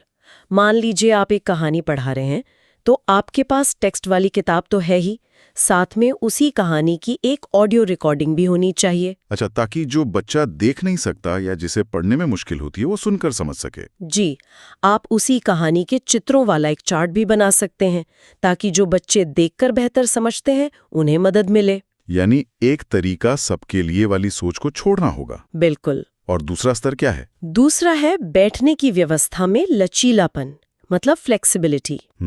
हमेशा बच्चों को लाइनों में बैठाना जरूरी नहीं है। कभी उन्हें छोटे छोटे ग्रुप्स में बैठाया जा सकता है। वो अपने ग्रुप में धीमी गति से सीखने वाले साथी की मदद कर सकता है। इससे सहयोग की भावना भी बढ़ती है। और तीसरा? तीसरा है पढ़ाने के तरीकों में विविधता। हर बच्चा एक ही तरह से नहीं सीखता है। कुछ सुनकर सीखते हैं, कुछ देखकर और कुछ करके सीखते हैं। मतलब किनेस्थेटिक लर्नर्स। हाँ, तो टीचर को अपने पढ़ाने के तरीके बदलने होंगे। कभी लेक्चर, कभी ग्रुप डिस्कशन, कभी कोई रोल प्ले या नाटक। तो कभी कोई एक्टिविटी? जी, जब पढ़ाने के तरीके विविध होंगे तो हर तरह का लर्नर क्लास से जुड़ पाएगा। समझ गया। मतलब क्लास को बच्चे की जरूरत के हिसाब से ढालना है, ना कि बच्चे को क्लास के हिसाब से। आपने पूरी बात का सार कह दिया। लेकिन जब क्लास में इतनी विविधता होगी तो जाहिर है बच्चे गलतियां भी करेंगे। भाषा सीखते समय तो गलतियां होती ही हैं। इन गलतियों को एक टीचर को कैसे देखना चाहिए? क्या उन्हें एक नाकामी की तरह देखना चाहिए? ये एक बहुत ही जरूरी सवाल है। हमारी शिक्षा व्यवस्था में गलतियों को अक्सर नेगेटिव रूप में देखा जाता है। हाँ, बिल्कुल। लेकिन NCF कहता है कि गलतियां सीखने सिखाने की प्रक्रिया का एक अभिन्न अंग है। वे इस बात का सबूत है कि बच्चा कोशिश कर रहा है, अपने दिमाग का इस्तेमाल कर रहा है। ये तो बड़ा अलग नजरिया है। अगर कोई बच्चा कोई गलती ही नहीं कर रहा, तो इसका एक मतलब ये भी हो सकता है कि वो कुछ नया सीखने की कोशिश ही नहीं कर रहा। तो ये गलतियां हमें क्या बताती हैं? क्या सिर्फ ये कि बच्चे को सही जवाब नहीं पता? नहीं, वे उससे कहीं ज्यादा बताती हैं। गलतियां सीखने के संकेतक हैं, लर्निंग इंडिकेटर्स हैं। वे एक खिड़की की तरह हैं, जिससे टीचर बच्चे के दिमाग में झांक सकता है और देख सकता है कि बच्चा सोच कैसे रहा है। अच्छा, एक उदाहरण देंगे? जरूर। जैसे अगर एक छोटा बच्चा लड़की जा रहा है बोलता है, तो ये गलती हमें बताती है कि उसे ये तो पता है कि वाक्य कैसे बनता है, लेकिन वो अभी लिंग यानी जेंडर के नियम को सही से लागू करना नहीं सीख पाया है। अच्छा, तो ये टीचर के लिए एक फीडबैक है। बहुत बड़ा फीडबैक है कि उसे इस कॉन्सेप्ट पर और काम करने की जरूरत है। तो इस पर मेरा सीधा सवाल ये है कि क्या बच्चे की गलती पर उसे तुरंत टोकना चाहिए? मान लीजिए बच्चे ने बोलते हुए व्याकरण की गलती की, तो क्या उसे वाक्य के बीच में ही रोककर सही करना ठीक है? बिल्कुल नहीं। खासकर जब बच्चा बोल रहा हो तब तो तुरंत बिल्कुल नहीं टोकना चाहिए। क्यों? ऐसा करने से उसका आत्मविश्वास टूटता है। उसे लगेगा कि मैं जब भी बोलता हूँ गलती करता हूँ, इसलिए बेहतर है कि मैं चुप रहूं। इससे तो उसकी भागीदारी ही कम हो जाएगी। और बोलना भी। सही तरीका ये है कि बच्चे को उसकी बात पूरी करने दे, बाद में बिना किसी एक बच्चे का नाम लिए आप उसी तरह की गलती पर पूरी क्लास के साथ चर्चा कर सकते हैं। या कोई एक्टिविटी करा सकते हैं। जी, गलतियों को दुश्मन नहीं, दोस्त समझना होगा। ये नजरिया पूरी सोच बदल देता है। लेकिन कभी-कभी ऐसा होता है कि बच्चे की गलतियां सिर्फ आम गलतियां नहीं होती, बल्कि एक पैटर्न में होती हैं। वो बार-बार एक ही तरह की गलती करता है। एक टीचर को कैसे पता चलेगा कि ये सीखने की प्रक्रिया का सामान्य हिस्सा है या फिर किसी लर्निंग डिसेबिलिटी का संकेत? ये एक बहुत ही संवेदनशील और महत्वपूर्ण मुद्दा है। सबसे पहले ये समझना जरूरी है कि लर्निंग डिसेबिलिटी का बच्चे की बुद्धि या होशियारी से कोई लेना देना नहीं है। अच्छा। जी नहीं, ये एक न्यूरोलॉजिकल कंडीशन है। मतलब दिमाग की बनावट और कामकाज से जुड़ी एक स्थिति है जो जानकारी को प्रोसेस करने के तरीके को प्रभावित करती है। ठीक है, तो चलिए इन्हें एक-एक करके समझते हैं। सबसे आम जो सुनने में आता है वो है डिसलेक्सिया। ये क्या है? डिसलेक्सिया एक पठन विकार है। मतलब ये पढ़ने से जुड़ा है। इसमें बच्चे को अक्षरों को पहचानने, शब्दों को मिलाकर पढ़ने और पढ़े हुए को समझने में मुश्किल होती है। इसके लक्षण क्या होते हैं? इसके कुछ क्लासिक लक्षण हैं, जैसे शब्दों को उल्टा पढ़ना, सौ को वॉज पढ़ना, या फिर एक जैसे दिखने वाले अक्षरों में कंफ्यूज होना, जैसे बी को डी समझना। और हिंदी में? हिंदी में हो सकता है बच्चा भ और म में या न और म में भ्रमित हो। ऐसे बच्चे बहुत अटक अटक कर पढ़ते हैं। और लिखने से जुड़ी भी ऐसी कोई समस्या होती है? मैंने डिस्ग्राफिया के बारे में सुना है। हाँ, डिस्ग्राफिया एक लेखन विकार है। ग्राफ का मतलब ही लिखने से है। इसमें बच्चे की हैंडराइटिंग बहुत ज्यादा खराब और अस्पष्ट हो सकती है। वो अक्षरों को बहुत बड़ा या बहुत छोटा बनाता है और शब्दों के बीच की दूरी भी असमान होती है। मतलब फाइन मोटर स्किल्स में भी दिक्कत हो सकती है। बिल्कुल, उसे पेन या पेंसिल ठीक से पकड़ने में भी दिक्कत हो सकती है। अक्सर डिसलेक्सिया और डिस्ग्राफिया साथ-साथ पाए जाते हैं। ठीक है, तो पढ़ना और लिखना। इसके अलावा भाषा और कम्युनिकेशन से जुड़ी कोई और डिसेबिलिटी? हाँ, उसे अफेजिया कहते हैं। ये एक भाषा और संप्रेषण विकार है। इसमें बच्चे को अपने विचारों को शब्दों में ढालने या दूसरों की बात समझने में बहुत कठिनाई होती है। ये आमतौर पर दिमाग में किसी चोट या बीमारी की वजह से होता है। मैं सोच रहा था कई बार बच्चों को पेन पकड़ने या बटन लगाने जैसी चीजों में भी दिक्कत होती है। क्या ये भी किसी डिसेबिलिटी का लक्षण है? हाँ, ये डिस्प्रैक्सिया का लक्षण हो सकता है। यह एक गतिक कौशल विकार है जो शरीर के तालमेल यानी कोऑर्डिनेशन को प्रभावित करता है। अच्छा। इसमें बच्चे को ऐसे कामों में मुश्किल होती है जिनमें मांसपेशियों के बारीक तालमेल की जरूरत होती है, जैसे जूते के फीते बांधना, गेंद पकड़ना या ड्राइंग बनाना। और गणित से जुड़ी समस्या को क्या कहते हैं? इसके नाम में ही शायद कैलकुलेशन जैसा कुछ है। बिल्कुल सही पकड़ा आपने। उसे डिसकैल्कुलिया कहते हैं। डिसकैल्कुलिया? जी, ये एक गणितीय विकार है। इसमें बच्चे को अंक पहचानने, गिनती करने, गणित के चिन्हों को समझने और साधारण गणना करने में भी बहुत मुश्किल होती है। और आखिर में ADHD, ये आजकल बहुत सुनने में आता है। हाँ, ADHD का पूरा नाम है attention deficit hyper activity disorder. जैसा कि नाम से ही पता चल रहा है, इसमें दो मुख्य चीजें होती हैं। पहला, ध्यान की कमी, मतलब बच्चा किसी एक चीज पर ज्यादा देर तक ध्यान नहीं लगा पाता, बहुत जल्दी भटक जाता है। हाँ, और दूसरा अति सक्रियता, मतलब हाइपर एक्टिविटी। बच्चा बिना वजह बहुत ज्यादा चंचल होता है, एक जगह टिककर नहीं बैठ पाता। और ये समझना बहुत जरूरी है कि ये बच्चे की शरारत नहीं, बल्कि एक मेडिकल कंडीशन है। इन सभी को समझना शिक्षकों के लिए बेहद जरूरी है ताकि वे बच्चे को आलसी या नासमझ का लेबल ना दें। बिल्कुल। अब अंत में खास तौर पर हिंदी भाषा पढ़ाने की कुछ मुख्य चुनौतियों पर बात करते हैं। जरूर। हिंदी पढ़ाने में कुछ अनोखी चुनौतियां हैं। सबसे पहली और बड़ी चुनौती है बच्चों की क्षेत्रीय भाषा का प्रभाव। अच्छा, उच्चारण पर? जी, इससे बच्चों के उच्चारण पर बहुत असर पड़ता है। जैसे कई इलाकों में स, श और श का उच्चारण एक जैसा किया जाता है या व को ब बोला जाता है। इसे सुधारना एक धैर्य का काम है। दूसरी चुनौती शायद बच्चों की रुचि से जुड़ी होगी। बिल्कुल। दूसरी चुनौती है हिंदी के प्रति रुचि की कमी। आज के माहौल में अंग्रेजी को नौकरी और सफलता की भाषा माना जाता है। ऐसे में कई बच्चे और माता-पिता हिंदी को एक कम महत्वपूर्ण विषय मानते हैं। उस पर ध्यान नहीं देते। जी।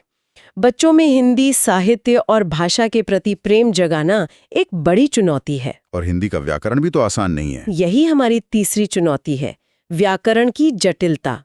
हिंदी व्याकरण के कुछ नियम, खासकर लिंग के, किताब स्त्रीलिंग है लेकिन पलंग पुल्लिंग क्यों? हाँ, ये हमेशा कंफ्यूज करता है। वचन और कारक, ये उन बच्चों के लिए बहुत मुश्किल हो सकते हैं जिनकी मातृभाषा का व्याकरण इससे अलग है। और चौथी चुनौती? चौथी और आखिरी चुनौती है कई बार उचित और मजेदार शिक्षण सामग्री मतलब TLM का न मिलना। अच्छा। व्याकरण और साहित्य को पढ़ाने के लिए आज भी पारंपरिक तरीके ही ज्यादा अपनाए जाते हैं जो बच्चों को बोरिंग लगते हैं। तो आज की इस पूरी चर्चा का सार क्या निकल कर आता है? एक बात तो साफ है कि जिन चीजों को हम चुनौती या समस्या समझते थे, जैसे क्लास में कई भाषाओं का होना या बच्चों का गलतियां करना, वो असल में सीखने सिखाने की प्रक्रिया के लिए बहुत जरूरी और फायदेमंद है। सही कहा आपने। पूरी बातचीत का निचोड़ यही है कि एक आधुनिक क्लासरूम को वन साइज फिट्स ऑल के सिद्धांत पर नहीं चलाया जा सकता। सही बात है। हमें बच्चे को सिस्टम में फिट करने की कोशिश करने के बजाय सिस्टम को बच्चे की जरूरतों के हिसाब से लचीला बनाना होगा। चाहे वो बच्चे की भाषा हो, उसकी सीखने की गति हो या कोई विशेष जरूरत हो। यही सच्ची समावेशी और बाल केंद्रित शिक्षा का आधार है। आज हमने इन चुनौतियों और विकारों को पहचानने की बात की और ये समझा कि नजरिया बदलना कितना जरूरी है। अब यहाँ से एक बड़ा सवाल खड़ा होता है जिस पर सोचना चाहिए। जी। एक शिक्षक इन सभी अलग अलग जरूरतों को, अलग अलग क्षमताओं को एक 40 मिनट की क्लास में एक साथ कैसे संबोधित कर सकता है? असल में इसके प्रैक्टिकल और रोजमर्रा के तरीके क्या हो सकते हैं जो सिद्धांतों से परे एक भरी हुई क्लास में काम करें? अगला टॉपिक है शिक्षण सहायक सामग्री, जिसे हम शॉर्ट में TLM भी कहते हैं। आज हम समझेंगे कि क्लास में सीखने को मजेदार और असरदार बनाने के पीछे का विज्ञान क्या है। मतलब वो कौन सी चीजें हैं जो एक साधारण क्लास को एक यादगार अनुभव बना देती हैं। हम बात कर रहे हैं शिक्षण सहायक सामग्री की। हाँ, यानी वो टूल्स जो सीखने को एक तरह से जीवंत बना देते हैं। हम समझेंगे कि ये हैं क्या, इनकी जरूरत क्यों पड़ती है और इन्हें कितने तरीकों से बांटा जा सकता है। बिल्कुल। और ये परीक्षा के लिहाज से बहुत जरूरी है। हाँ, क्योंकि सीधे उदाहरणों से सवाल पूछे जाते हैं। जी। हम ये भी देखेंगे कि एक अच्छी टेक्स्ट बुक में क्या गुण होने चाहिए और क्लास में इस्तेमाल होने वाले दूसरे महत्वपूर्ण साधन कौन-कौन से हैं। तो चलिए शुरू करते हैं। सबसे पहले ये शिक्षण सहायक सामग्री, इसका सीधा साधा मतलब क्या है? देखिए, इसका अर्थ है वो सभी साधन, वो सारे टूल्स जिनका इस्तेमाल एक शिक्षक अपनी टीचिंग प्रोसेस को आसान, दिलचस्प और असरदार बनाने के लिए करता है। अच्छा, तो ये कुछ भी हो सकता है? कुछ भी, एक चौक से लेके एक कंप्यूटर तक। हाँ, पर ये जरूरी क्यों है? मतलब सिर्फ किताब से पढ़ाना काफी क्यों नहीं है? इसके कई कारण हैं। सबसे बड़ा फायदा ये है कि इससे सीखा हुआ जो ज्ञान है वो स्थायी मतलब परमानेंट हो जाता है। परमानेंट हो जाता है। हाँ, और जो मुश्किल विषय होते हैं उन्हें आसानी से समझाया जा सकता है। यहाँ एक दिलचस्प बात ये भी है कि ये सामग्रियां छात्रों की इंद्रियों मतलब सेंसेस को एक्टिव रखती हैं। बिल्कुल। और नियम तो बहुत सीधा है, जितनी ज्यादा इंद्रियां एक्टिव होंगी, सीखना उतना ही बेहतर और मजबूत होगा। और इससे शायद रटने की आदत भी कम होती होगी। निश्चित रूप से। जब आप किसी चीज को समझते हैं तो आप उसे रटते नहीं हैं। और हाँ, ये शिक्षक और छात्र दोनों के समय और ऊर्जा की भी बचत करता है। ठीक है, तो ये तो साफ हो गया कि ये जरूरी क्यों है। अब आते हैं सबसे जरूरी हिस्से पर, इनका वर्गीकरण। परीक्षा में यहीं से सबसे ज्यादा सवाल बनते हैं। जी, इससे मुख्य रूप से 4 भागों में बांटा गया है। कौन कौन से? पहला है श्रव्य सामग्री, मतलब ऑडियो एड्स। यानी वो साधन जिनका संबंध सिर्फ सुनने से है। हाँ, जैसे रेडियो या टेप रिकॉर्डर। बिल्कुल, और इनमें एक सबसे महत्वपूर्ण उदाहरण है लिंगवा फोन। Lingua phone. हाँ, लिंगवा फोन। इसका खास इस्तेमाल भाषा में शुद्ध उच्चारण मतलब प्रोनाउंसिएशन सिखाने के लिए होता है, अच्छा। और इंटोनेशन यानी आवाज के उतार चढ़ाव को सिखाने के लिए। आज के समय में पॉडकास्ट भी इसका एक बहुत अच्छा उदाहरण है। तो वर्गीकरण में दूसरा प्रकार है दृश्य सामग्री, विजुअल एड्स। जी जैसा कि नाम से ही साफ है, जिनका संबंध सिर्फ देखने से है। हाँ, इसमें सबसे पहला और जरूरी उदाहरण है श्यामपट्ट यानी ब्लैक बोर्ड, जिसे शिक्षक का मित्र भी कहा जाता है। बिल्कुल, ये सबसे सस्ता और सबसे आसानी से उपलब्ध होने वाला साधन है। इसके अलावा चार्ट, मानचित्र, ग्लोब और पोस्टर, ये सब भी इसी में आते हैं। जी लेकिन कुछ खास नाम भी हैं, जैसे ओवरहेड प्रोजेक्टर, OHP। हाँ, OHP। हम्म, इसमें एक पारदर्शी मतलब एक ट्रांसपेरेंसी सीट का इस्तेमाल होता है, अच्छा। और उस पर कुछ बनाकर या लिखकर उसे दीवार पर बड़ा करके दिखाया जाता है। ध्यान देने वाली बात यह है कि ये सिर्फ एक दृश्य सामग्री है, इसमें आवाज नहीं होती। बिल्कुल। एक और साधन है एपिडायस्कोप। एपिडायस्कोप। जी, एपिडायस्कोप। इसका काम छोटी अपारदर्शी मतलब ओपेक वस्तुओं को बड़ा करके दिखाने का है। अच्छा, जैसे किताब का कोई पन्ना। हाँ, या कोई तस्वीर। ठीक है। अब तीसरा प्रकार, जो शायद सबसे असरदार है, दृश्य श्रव्य सामग्री, ऑडियो विजुअल एड्स। एकदम सही। ये सबसे प्रभावशाली इसलिए है क्योंकि इसमें देखना और सुनना दोनों एक साथ होता है। मतलब एक से ज्यादा इंद्रियां काम करती हैं। जी, television, computer, cinema, video clip और आजकल जो स्मार्ट क्लास होती हैं, वो इसके बेहतरीन उदाहरण है। और चौथा और आखिरी प्रकार, वो है क्रिया सहायक सामग्री, एक्टिविटी सेंटर्ड एड्स। अच्छा, एक्टिविटी सेंटर्ड। इसका मूल सिद्धांत है करके सीखना, मतलब लर्निंग बाय डूइंग। इसमें छात्र खुद गतिविधि में हिस्सा लेता है। इसका सबसे अच्छा उदाहरण तो क्षेत्र भ्रमण होगा, फील्ड ट्रिप। बिल्कुल, जैसे किसी ऐतिहासिक जगह पर जाना। इससे छात्र को प्रत्यक्ष अनुभव मिलता है, मतलब डायरेक्ट एक्सपीरियंस। और ये बहुत शक्तिशाली होता है। बहुत ज्यादा। संग्रहालय मतलब म्यूजियम और भाषा प्रयोगशाला यानी लैंग्वेज लैब भी इसी श्रेणी में आते हैं। ठीक है, तो ये वर्गीकरण तो बहुत साफ हो गया। जी। अब एक ऐसे साधन की बात करते हैं जो हम सबके लिए बहुत आम है, पाठ्य पुस्तक। Text book. हाँ, और इसके बारे में एक बहुत जरूरी धारणा साफ करनी होगी। वो क्या? वो ये है कि पाठ्य पुस्तक शिक्षण का एकमात्र साधन नहीं है, अच्छा। बल्कि साधनों में से एक है। पाठ्य पुस्तक साध्य मतलब गोल नहीं है, बल्कि उस साध्य तक पहुंचने का एक साधन यानी रिसोर्स है। तो एक अच्छी पाठ्य पुस्तक के गुण क्या होने चाहिए? इन्हें दो हिस्सों में बांटा गया है, आंतरिक और बाह्य गुण। सही, आंतरिक गुण यानी विषय वस्तु से जुड़े हुए गुण। मतलब कंटेंट कैसा हो? हाँ, जैसे भाषा बच्चों की उम्र और उनके मानसिक स्तर के अनुसार हो, विषय वस्तु रोचक हो और असल जीवन से जुड़ी हुई हो, और उसमें कोई लिंग पूर्वाग्रह मतलब जेंडर बायस ना हो। जैसे माँ खाना बना रही है और पिता ऑफिस जा रहे हैं वाले उदाहरण। बिल्कुल, और वो रटने की जगह सोच विचार को बढ़ावा दे। सही बात है। और बाह्य गुण का मतलब हुआ उसकी बनावट से? हाँ, जैसे कागज की क्वालिटी अच्छी हो, छपाई साफ और बड़े अक्षरों में हो। कवर पेज भी आकर्षक और रंगीन होना चाहिए। बिल्कुल, और जिल्द मतलब उसकी बाइंडिंग मजबूत हो ताकि वो साल भर चल सके। पाठ्य पुस्तक के अलावा भी कुछ बहुत दिलचस्प और प्रभावी साधन हैं, जैसे कि वास्तविक पदार्थ, रियालिया। हाँ, रियालिया, ये एक बहुत ही कारगर तरीका है। इसका मतलब है कक्षा में असली चीजों को लेकर आना। अच्छा, असली चीजें। हाँ, जैसे फल पढ़ाते समय असली सेब या केला दिखाना। इससे क्या होता है, शब्द और वस्तु के बीच एक सीधा संबंध बनता है और बच्चा आसानी से सीखता है। बिल्कुल। इसके अलावा बाल साहित्य भी है, चिल्ड्रंस लिटरेचर। जी, बच्चों में पढ़ने का कौशल और भाषा का विकास करने के लिए ये बहुत जरूरी है। इसमें कहानियां, कविताएं, चित्रकथाएं मतलब कॉमिक्स होती हैं, जो बच्चों को पढ़ने के लिए आकर्षित करती हैं। हाँ, पत्रिकाएं और समाचार पत्र भी बच्चों को समसामयिक घटनाओं, करंट अफेयर से जोड़ते हैं। तो इस पूरी चर्चा का सार क्या निकलता है? मतलब परीक्षा के लिए कौन से बिंदु सबसे जरूरी हैं? देखिए, 3 मुख्य बातें याद रखनी चाहिए। पहला, प्राथमिक स्तर पर शिक्षण सामग्री रंगीन और आकर्षक होनी चाहिए, ताकि बच्चों का ध्यान खींचा जा सके। बिल्कुल। दूसरा, सामग्री सस्ती मतलब लो कॉस्ट या बिना लागत नो कॉस्ट वाली होनी चाहिए। मतलब रचनात्मकता पैसे से ज्यादा जरूरी है। एकदम सही। और तीसरा और सबसे महत्वपूर्ण बिंदु, तीसरा ये कि साधन वही अच्छा है जो शिक्षण के उद्देश्यों को पूरा करे। चाहे वो कितना भी महंगा या सस्ता क्यों ना हो, अगर वो सिखाने के लक्ष्य को पूरा नहीं करता तो वो बेकार है। मतलब उद्देश्य सबसे पहले है। बिल्कुल, अंतिम लक्ष्य बच्चे को सिखाना है, न कि फैंसी गैजेट्स का प्रदर्शन करना।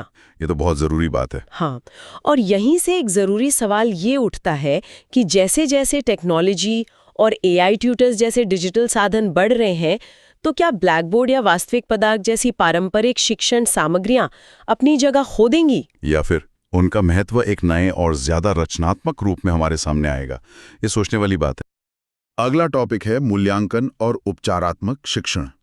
आज की हमारी चर्चा का मिशन ये समझना है कि बच्चों के सीखने को कैसे परखा जाए, लेकिन एक ऐसे तरीके से जो डराए नहीं बल्कि रास्ता दिखाए। हम ये जानने की कोशिश करेंगे कि मूल्यांकन को एक स्ट्रेसफुल फाइनल एग्जाम से बदलकर एक लर्निंग जीपीएस में कैसे बदला जा सकता है। ये शिक्षण से जुड़ी परीक्षाओं के लिए एक बेहद जरूरी टॉपिक है, तो चलिए इसे परत दर परत खोलकर समझते हैं। सबसे पहले जब हम मूल्यांकन या असेसमेंट शब्द सुनते हैं तो दिमाग में तुरंत परीक्षा, नंबर और रिजल्ट का ख्याल आता है। क्या ये सिर्फ इतना ही है? ये बहुत अच्छा सवाल है, क्योंकि ज्यादातर लोग मूल्यांकन को नंबर और पास फेल से ही जोड़कर देखते हैं। लेकिन असल में वो मूल्यांकन का एक बहुत छोटा, कह सकते हैं पुराना मकसद है। आधुनिक शिक्षा में मूल्यांकन का असली उद्देश्य बच्चे पर जज बनना नहीं है, बल्कि एक कोच की तरह उसकी कमियों को पहचानकर उसे सुधारने में मदद करना है। अच्छा। इसके 3 मुख्य लक्ष्य हैं। पहला, ये पता लगाना कि बच्चे को सीखने में कहाँ और क्यों मुश्किल आ रही है। दूसरा, ये जांचना कि टीचर जिस तरीके से पढ़ा रहा है वो तरीका कितना असरदार है। और तीसरा, बच्चे के ओवरऑल डेवलपमेंट यानी उसके चहुमुखी विकास को समझना। अच्छा, तो ये सिर्फ बच्चे का टेस्ट नहीं है बल्कि टीचर के पढ़ाने के तरीके का भी टेस्ट है। यहीं पर मैंने एक टर्म बहुत सुना है, CCE, यानी सतत और व्यापक मूल्यांकन। NCF 2005 और RTE 2009 दोनों इस पर बहुत जोर देते हैं। चलिए इसे आसान भाषा में समझते हैं। इसमें 2 शब्द हैं, सतत और व्यापक। बिल्कुल, सतत यानी कंटिन्यूअस का मतलब है कि मूल्यांकन साल के आखिर में होने वाली एक 3 घंटे की परीक्षा नहीं है। ये एक लगातार चलने वाली प्रक्रिया है जो पढ़ाने के साथ साथ हर दिन चलती है। हर दिन? हाँ, हर दिन। इसे ऐसे समझिए कि ये एक फिटनेस ट्रैकर की तरह है जो दिन भर आपकी एक्टिविटी पर नजर रखता है, न कि सिर्फ साल में एक बार आपका वजन करने वाली मशीन की तरह। क्लास में बच्चे से सवाल पूछना, उसे ग्रुप एक्टिविटी में देखना, उसका होमवर्क चेक करना, ये सब सतत मूल्यांकन का हिस्सा है। ये तो बहुत दिलचस्प है। मतलब सीखने की पूरी यात्रा को महत्व दिया जा रहा है, न कि सिर्फ आखिरी मंजिल को। और दूसरा शब्द है व्यापक, यानी कॉम्प्रिहेंसिव। इसका क्या मतलब है? व्यापक का मतलब है कि हम बच्चे के सिर्फ एक पहलू, मतलब उसकी किताबी नॉलेज को नहीं जांचेंगे, बल्कि उसकी पूरी पर्सनालिटी को देखेंगे। इसके 2 हिस्से हैं। पहला है शैक्षिक पक्ष, स्कोलास्टिक, जिसमें सब्जेक्ट्स आते हैं जैसे गणित, विज्ञान, भाषा। और दूसरा, जो अक्सर नजरअंदाज हो जाता है, वो है सह शैक्षिक पक्ष, को-स्कोलास्टिक। को-स्कोलास्टिक जैसे वो खेल कूद में कैसा है, संगीत या कला में उसकी रुचि, उसका व्यवहार, अनुशासन और टीम में काम करने की क्षमता। CCE का असली मकसद यही है, बच्चे की पूरी तस्वीर देखना, न कि सिर्फ उसकी मार्कशीट। ठीक है, तो CCE एक ओवरऑल चेकअप है जो लगातार चलता रहता है। अब जब मूल्यांकन किया जाता है तो मैंने सुना है इसके 2 बहुत महत्वपूर्ण प्रकार होते हैं, रचनात्मक और योगात्मक, फॉर्मेटिव और समेटिव असेसमेंट। ये परीक्षाओं में बार बार पूछे जाते हैं और इनमें अक्सर कंफ्यूजन भी होता है। हाँ, और इनके बीच का अंतर समझना बहुत जरूरी है। पहला है रचनात्मक आकलन यानी फॉर्मेटिव असेसमेंट। जैसा कि नाम से ही पता चलता है, ये रचना के दौरान होता है, मतलब जब सिखाने की प्रक्रिया चल रही होती है उसके बीच में। बीच में? जी, इसका मकसद बच्चे को ग्रेड देना नहीं, बल्कि उसे लगातार फीडबैक देना है ताकि वो सुधार कर सके। बिल्कुल, ताकि वो सुधार कर सके। इसीलिए इसे अधिगम के लिए आकलन यानी असेसमेंट फॉर लर्निंग कहते हैं। ये सीखने में मदद करने के लिए है। मतलब ये एक तरह से नेट प्रैक्टिस की तरह फाइनल मैच से पहले? आपने बिल्कुल सही एनालॉजी दी। क्लास में होने वाले quiz, projects, group discussion, homework, ये सब रचनात्मक आकलन के ही उदाहरण हैं। इसका कुल वेटेज 40% होता है। यहाँ टीचर एक कोच की भूमिका में है। अच्छा, कोच की भूमिका में। हाँ, जो खिलाड़ी को बताता है कि तुम्हें अपना फुटवर्क सुधारने की जरूरत है, इसका लक्ष्य सुधार है, फैसला सुनाना नहीं। और फिर आता है दूसरा प्रकार, योगात्मक आकलन, समेटिव असेसमेंट। तो अगर रचनात्मक आकलन नेट प्रैक्टिस है तो ये फाइनल मैच हुआ। एकदम सही। योगात्मक आकलन सत्र या टर्म के अंत में होता है, जैसे छमाही या सालाना परीक्षा। इसका मकसद ये देखना है कि बच्चे ने पूरे सत्र में कुल कितना सीखा। यहाँ एक तरह का फैसला सुनाया जाता है, जैसे ग्रेड देना, पास या फेल घोषित करना। अच्छा, इसीलिए इसे अधिगम का आकलन कहते हैं, असेसमेंट ऑफ लर्निंग। ये सीखने को मापने के लिए होता है। इसका वेटेज 60% होता है। तो एक सुधार के लिए और दूसरा निर्णय के लिए। बिल्कुल। तो ये साफ हो गया, एक प्रक्रिया के दौरान, दूसरा अंत में। एक का मकसद फीडबैक, दूसरे का मकसद जजमेंट। अब सवाल ये उठता है कि ये सब जानकारी इकट्ठा करने के लिए टीचर के पास क्या-क्या टूल्स या औजार होते हैं? सिर्फ पेन पेपर टेस्ट तो नहीं होगा? नहीं, बिल्कुल नहीं। और यहीं पर सबसे शक्तिशाली टूल आता है पोर्टफोलियो। पोर्टफोलियो? हाँ, ये एग्जाम के लिहाज से एक बहुत ही महत्वपूर्ण शब्द है। पोर्टफोलियो असल में बच्चे के कामों का एक सिस्टमैटिक कलेक्शन है। सोचिए, एक फाइल या फोल्डर है जिसमें टीचर बच्चे के साल भर के सबसे अच्छे कामों के नमूने इकट्ठा करता है। जैसे उसकी सबसे अच्छी ड्राइंग, उसका लिखा कोई निबंध, किसी प्रोजेक्ट का हिस्सा, कोई वर्कशीट। तो ये एक तरह से बच्चे की बेस्ट वर्क की एल्बम हो गई। इसका फायदा क्या है? इसका सबसे बड़ा फायदा ये है कि ये बच्चे की प्रगति को दिखाता है। आप देख सकते हैं कि साल की शुरुआत में उसकी लिखावट कैसी थी और अंत में कैसी है। ये किसी एक दिन के प्रदर्शन पर आधारित नहीं है। सही बात है। कल्पना कीजिए, किसी फिल्म को सिर्फ उसके आखिरी 2 मिनट देखकर समझने की कोशिश करना। ये एक फाइनल एग्जाम जैसा है। और पोर्टफोलियो उस फिल्म के बिहाइंड द सीन्स फुटेज की तरह है। वाह, ये तो बहुत अच्छा उदाहरण है। हाँ, जो दिखाता है कि किरदार कैसे विकसित हुए। इसीलिए प्राइमरी लेवल पर इसे मूल्यांकन का सबसे अच्छा तरीका माना जाता है। ये तो वाकई बहुत दमदार तरीका है। पोर्टफोलियो के अलावा और कौन से जरूरी टूल्स हैं? पोर्टफोलियो के अलावा एक और बहुत सरल लेकिन प्रभावी तकनीक है अवलोकन, ऑब्जर्वेशन। अवलोकन? हाँ, यानी बच्चों को उनकी सामान्य गतिविधियों के दौरान देखना। वो क्लास में कैसे सवाल पूछते हैं, ग्रुप में काम करते हुए दूसरों की मदद करते हैं या नहीं, ये सब। फिर एक और दिलचस्प चीज है उपाख्यानात्मक अभिलेख, एनेक्डोटल रिकॉर्ड्स। ये सुनने में बहुत भारी शब्द लग रहा है, उपाख्यानात्मक अभिलेख। हाँ, नाम मुश्किल है पर काम बहुत आसान है। ये बस किसी खास घटना का एक छोटा सा लिखित नोट है। जैसे ये टीचर अपनी डायरी में लिख ले, आज रिया ने अपना लंच उस बच्चे के साथ शेयर किया जो लंच नहीं लाया था। अच्छा, ये छोटी सी बात बच्चे की मार्कशीट में तो नहीं दिखेगी, पर उसके व्यक्तित्व के बारे में बहुत कुछ बताती है। सही है। इनके अलावा चेकलिस्ट और रेटिंग स्केल्स भी होते हैं। चेकलिस्ट में जवाब सिर्फ हाँ या नहीं में होता है, और रेटिंग स्केल में 1 से 5 के पैमाने पर किसी गुण को आंका जाता है। ठीक है, तो हमारे पास बच्चे के सीखने और व्यवहार को समझने के लिए बहुत सारे टूल्स हैं। अब मान लीजिए इन सभी टूल्स का इस्तेमाल करके टीचर को पता चलता है कि एक बच्चे को किसी खास टॉपिक में दिक्कत आ रही है। जानकारी मिल गई, अब आगे क्या? और यहीं हम इस चर्चा के सबसे जरूरी हिस्से पर आते हैं। जानकारी इकट्ठा करना पहला कदम है, लेकिन उस जानकारी का इस्तेमाल करना ही असली काम है। ये 2 स्टेप की प्रक्रिया है, निदानात्मक और उपचारात्मक शिक्षण, यानी डायग्नोस्टिक और रिमीडियल टीचिंग। बिल्कुल। पहला स्टेप है निदानात्मक परीक्षण, डायग्नोस्टिक टेस्ट। यहाँ निदान का मतलब है कारण का पता लगाना।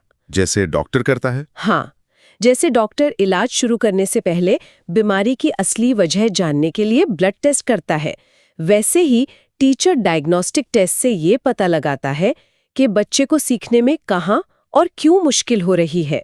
इसका मकसद ये जानना नहीं है कि रोहन को गणित नहीं आती, बल्कि ये जानना है कि रोहन को गणित में हासिल वाले जोड़ में दिक्कत है। ये समस्या की जड़ तक पहुंचता है। और एक बार जब समस्या की जड़ का पता चल गया, तब आता है स्टेप 2। हाँ, तब आता है असली इलाज, जिसे हम कहते हैं उपचारात्मक शिक्षण, रिमीडियल टीचिंग, डायग्नोस्टिक टेस्ट से जो कमियां पता चली हैं उन्हें दूर करने के लिए जो भी तरीके अपनाए जाते हैं वो सब उपचारात्मक शिक्षण है। जैसे उस बच्चे के लिए मुश्किल टॉपिक को दोबारा किसी और आसान तरीके से पढ़ाना, उसे कुछ एक्स्ट्रा वर्कशीट्स देना या फिर ऑडियो वीडियो की मदद से समझाना। ये हर बच्चे की ज़रूरत के हिसाब से एक कस्टमाइज्ड इलाज है और ये क्रम हमेशा याद रखना चाहिए, पहले निदान फिर उपचार। तो टीचर एक तरह से एजुकेशनल डॉक्टर बन जाता है। अब इन सब बातों का असर एक फाइनल क्वेश्चन पेपर पे कैसे पड़ता है? क्या एक अच्छे प्रश्न पत्र की भी कुछ खासियतें होती हैं? बिल्कुल होती है। एक अच्छा प्रश्न पत्र बनाने से पहले एक ब्लूप्रिंट तैयार किया जाता है। ब्लूप्रिंट? हाँ, ये उस पेपर का आर्किटेक्चरल प्लान या नक्शा होता है। इसमें पहले से ही तय कर लिया जाता है कि किस चैप्टर से कितने नंबर के सवाल आएंगे, कितने सवाल आसान होंगे, कितने मुश्किल। ये सुनिश्चित करता है कि पेपर बैलेंस्ड हो और पूरे सिलेबस को कवर करे। और इसमें सवालों के प्रकार भी जरूरी होते होंगे। मैंने सुना है कुछ ओपन एंडेड और क्लोज्ड एंडेड प्रश्न होते हैं। हाँ, ये बहुत महत्वपूर्ण है। पहले हैं बंद अंत वाले प्रश्न, क्लोज्ड एंडेड क्वेश्चंस। वो होते हैं जिनका सिर्फ एक ही सही जवाब होता है। जैसे भारत की राजधानी क्या है? नई दिल्ली। बस, इसका जवाब फिक्स्ड है। ये बच्चे की याददाश्त को परखते हैं। लेकिन इससे भी ज्यादा महत्वपूर्ण होते हैं मुक्त अंत वाले प्रश्न, ओपन एंडेड क्वेश्चंस। अच्छा, वो सवाल जिनके एक से ज्यादा सही जवाब हो सकते हैं। ये तो सुनने में अजीब लगता है। अजीब लग सकता है, लेकिन ये बच्चे की क्रिएटिविटी और डाइवर्जेंट थिंकिंग, मतलब अलग अलग दिशाओं में सोचने की क्षमता को परखते हैं। जैसे सवाल हो सकता है, अगर तुम्हें एक दिन के लिए अपने शहर का मेयर बना दिया जाए तो तुम क्या 3 बड़े बदलाव करोगे? इसका तो कोई एक सही जवाब नहीं है। बिल्कुल, हर बच्चे का जवाब उसकी सोच को दर्शाएगा। एक अच्छा पेपर इन दोनों तरह के सवालों का मिश्रण होता है। इसके अलावा मैंने वैधता और विश्वसनीयता के बारे में भी पढ़ा है, वैलिडिटी और रिलायबिलिटी। ये क्या है? ये किसी भी अच्छे टेस्ट के 2 सबसे जरूरी गुण हैं। वैधता या वैलिडिटी का मतलब है सही काम के लिए सही टूल का इस्तेमाल। अच्छा। आप किसी का कद नापने के लिए थर्मामीटर का इस्तेमाल नहीं कर सकते। उसी तरह अगर आप बच्चे की गणित की जोड़ करने की क्षमता जांचना चाहते हैं तो सवाल की भाषा इतनी मुश्किल नहीं होनी चाहिए कि वो सवाल ही ना समझ पाए, वरना वो भाषा का टेस्ट बन जाएगा। सही बात। और दूसरा है विश्वसनीयता या रिलायबिलिटी। इसका मतलब है लगातार एक जैसा नतीजा देना। अगर आप एक वजन तौलने की मशीन पर 3 बार खड़े होते हैं तो आप उम्मीद करते हैं कि वो हर बार लगभग एक ही वजन दिखाएगी। बिल्कुल। एक विश्वसनीय टेस्ट भी ऐसा ही होता है। अगर उसकी कॉपी को कोई भी टीचर जांचे या कितनी भी बार जांचा जाए तो मिलने वाले नंबर लगभग एक जैसे ही होने चाहिए। ठीक है, तो अंत में अगर हमें इस पूरी चर्चा को कुछ की पॉइंट्स में समेटना हो जिन्हें एक एग्जाम कैप्सूल की तरह याद रखा जा सके, तो वो क्या होंगे? सबसे पहली और जरूरी बात, मूल्यांकन का माहौल डर से मुक्त होना चाहिए। इसका मकसद बच्चे को डराना नहीं, सिखाना है। दूसरी बात, बच्चों की आपस में तुलना कभी नहीं करनी चाहिए। हर बच्चा यूनिक है और अपनी रफ्तार से सीखता है। ये बहुत जरूरी है। और तीसरी बात, सिर्फ पेन पेपर टेस्ट ही मूल्यांकन का एकमात्र तरीका नहीं है। पोर्टफोलियो, अवलोकन, चर्चा, प्रोजेक्ट्स, ये सब भी उतने ही महत्वपूर्ण हैं। तो हमने मूल्यांकन के सही अर्थ से शुरुआत की, फिर सीसीई के बड़े कॉन्सेप्ट को समझा, उसके 2 प्रकार रचनात्मक और योगात्मक के बीच का अंतर जाना, पोर्टफोलियो जैसे जरूरी टूल्स को देखा और आखिर में निदान और उपचार के सबसे महत्वपूर्ण चक्र को समझा। बिल्कुल। और ये सारी जानकारी एक बहुत जरूरी सवाल खड़ा करती है। क्या? अगर हम सब ये मानते हैं कि मूल्यांकन का असली मकसद नंबर देना नहीं बल्कि बच्चे की प्रगति को देखना है, तो फिर पूरे एजुकेशन सिस्टम को, जिसमें माता-पिता और समाज भी शामिल हैं, कैसे इस सोच की तरफ मोड़ा जा सकता है ताकि वो एक अकेली फाइनल परीक्षा के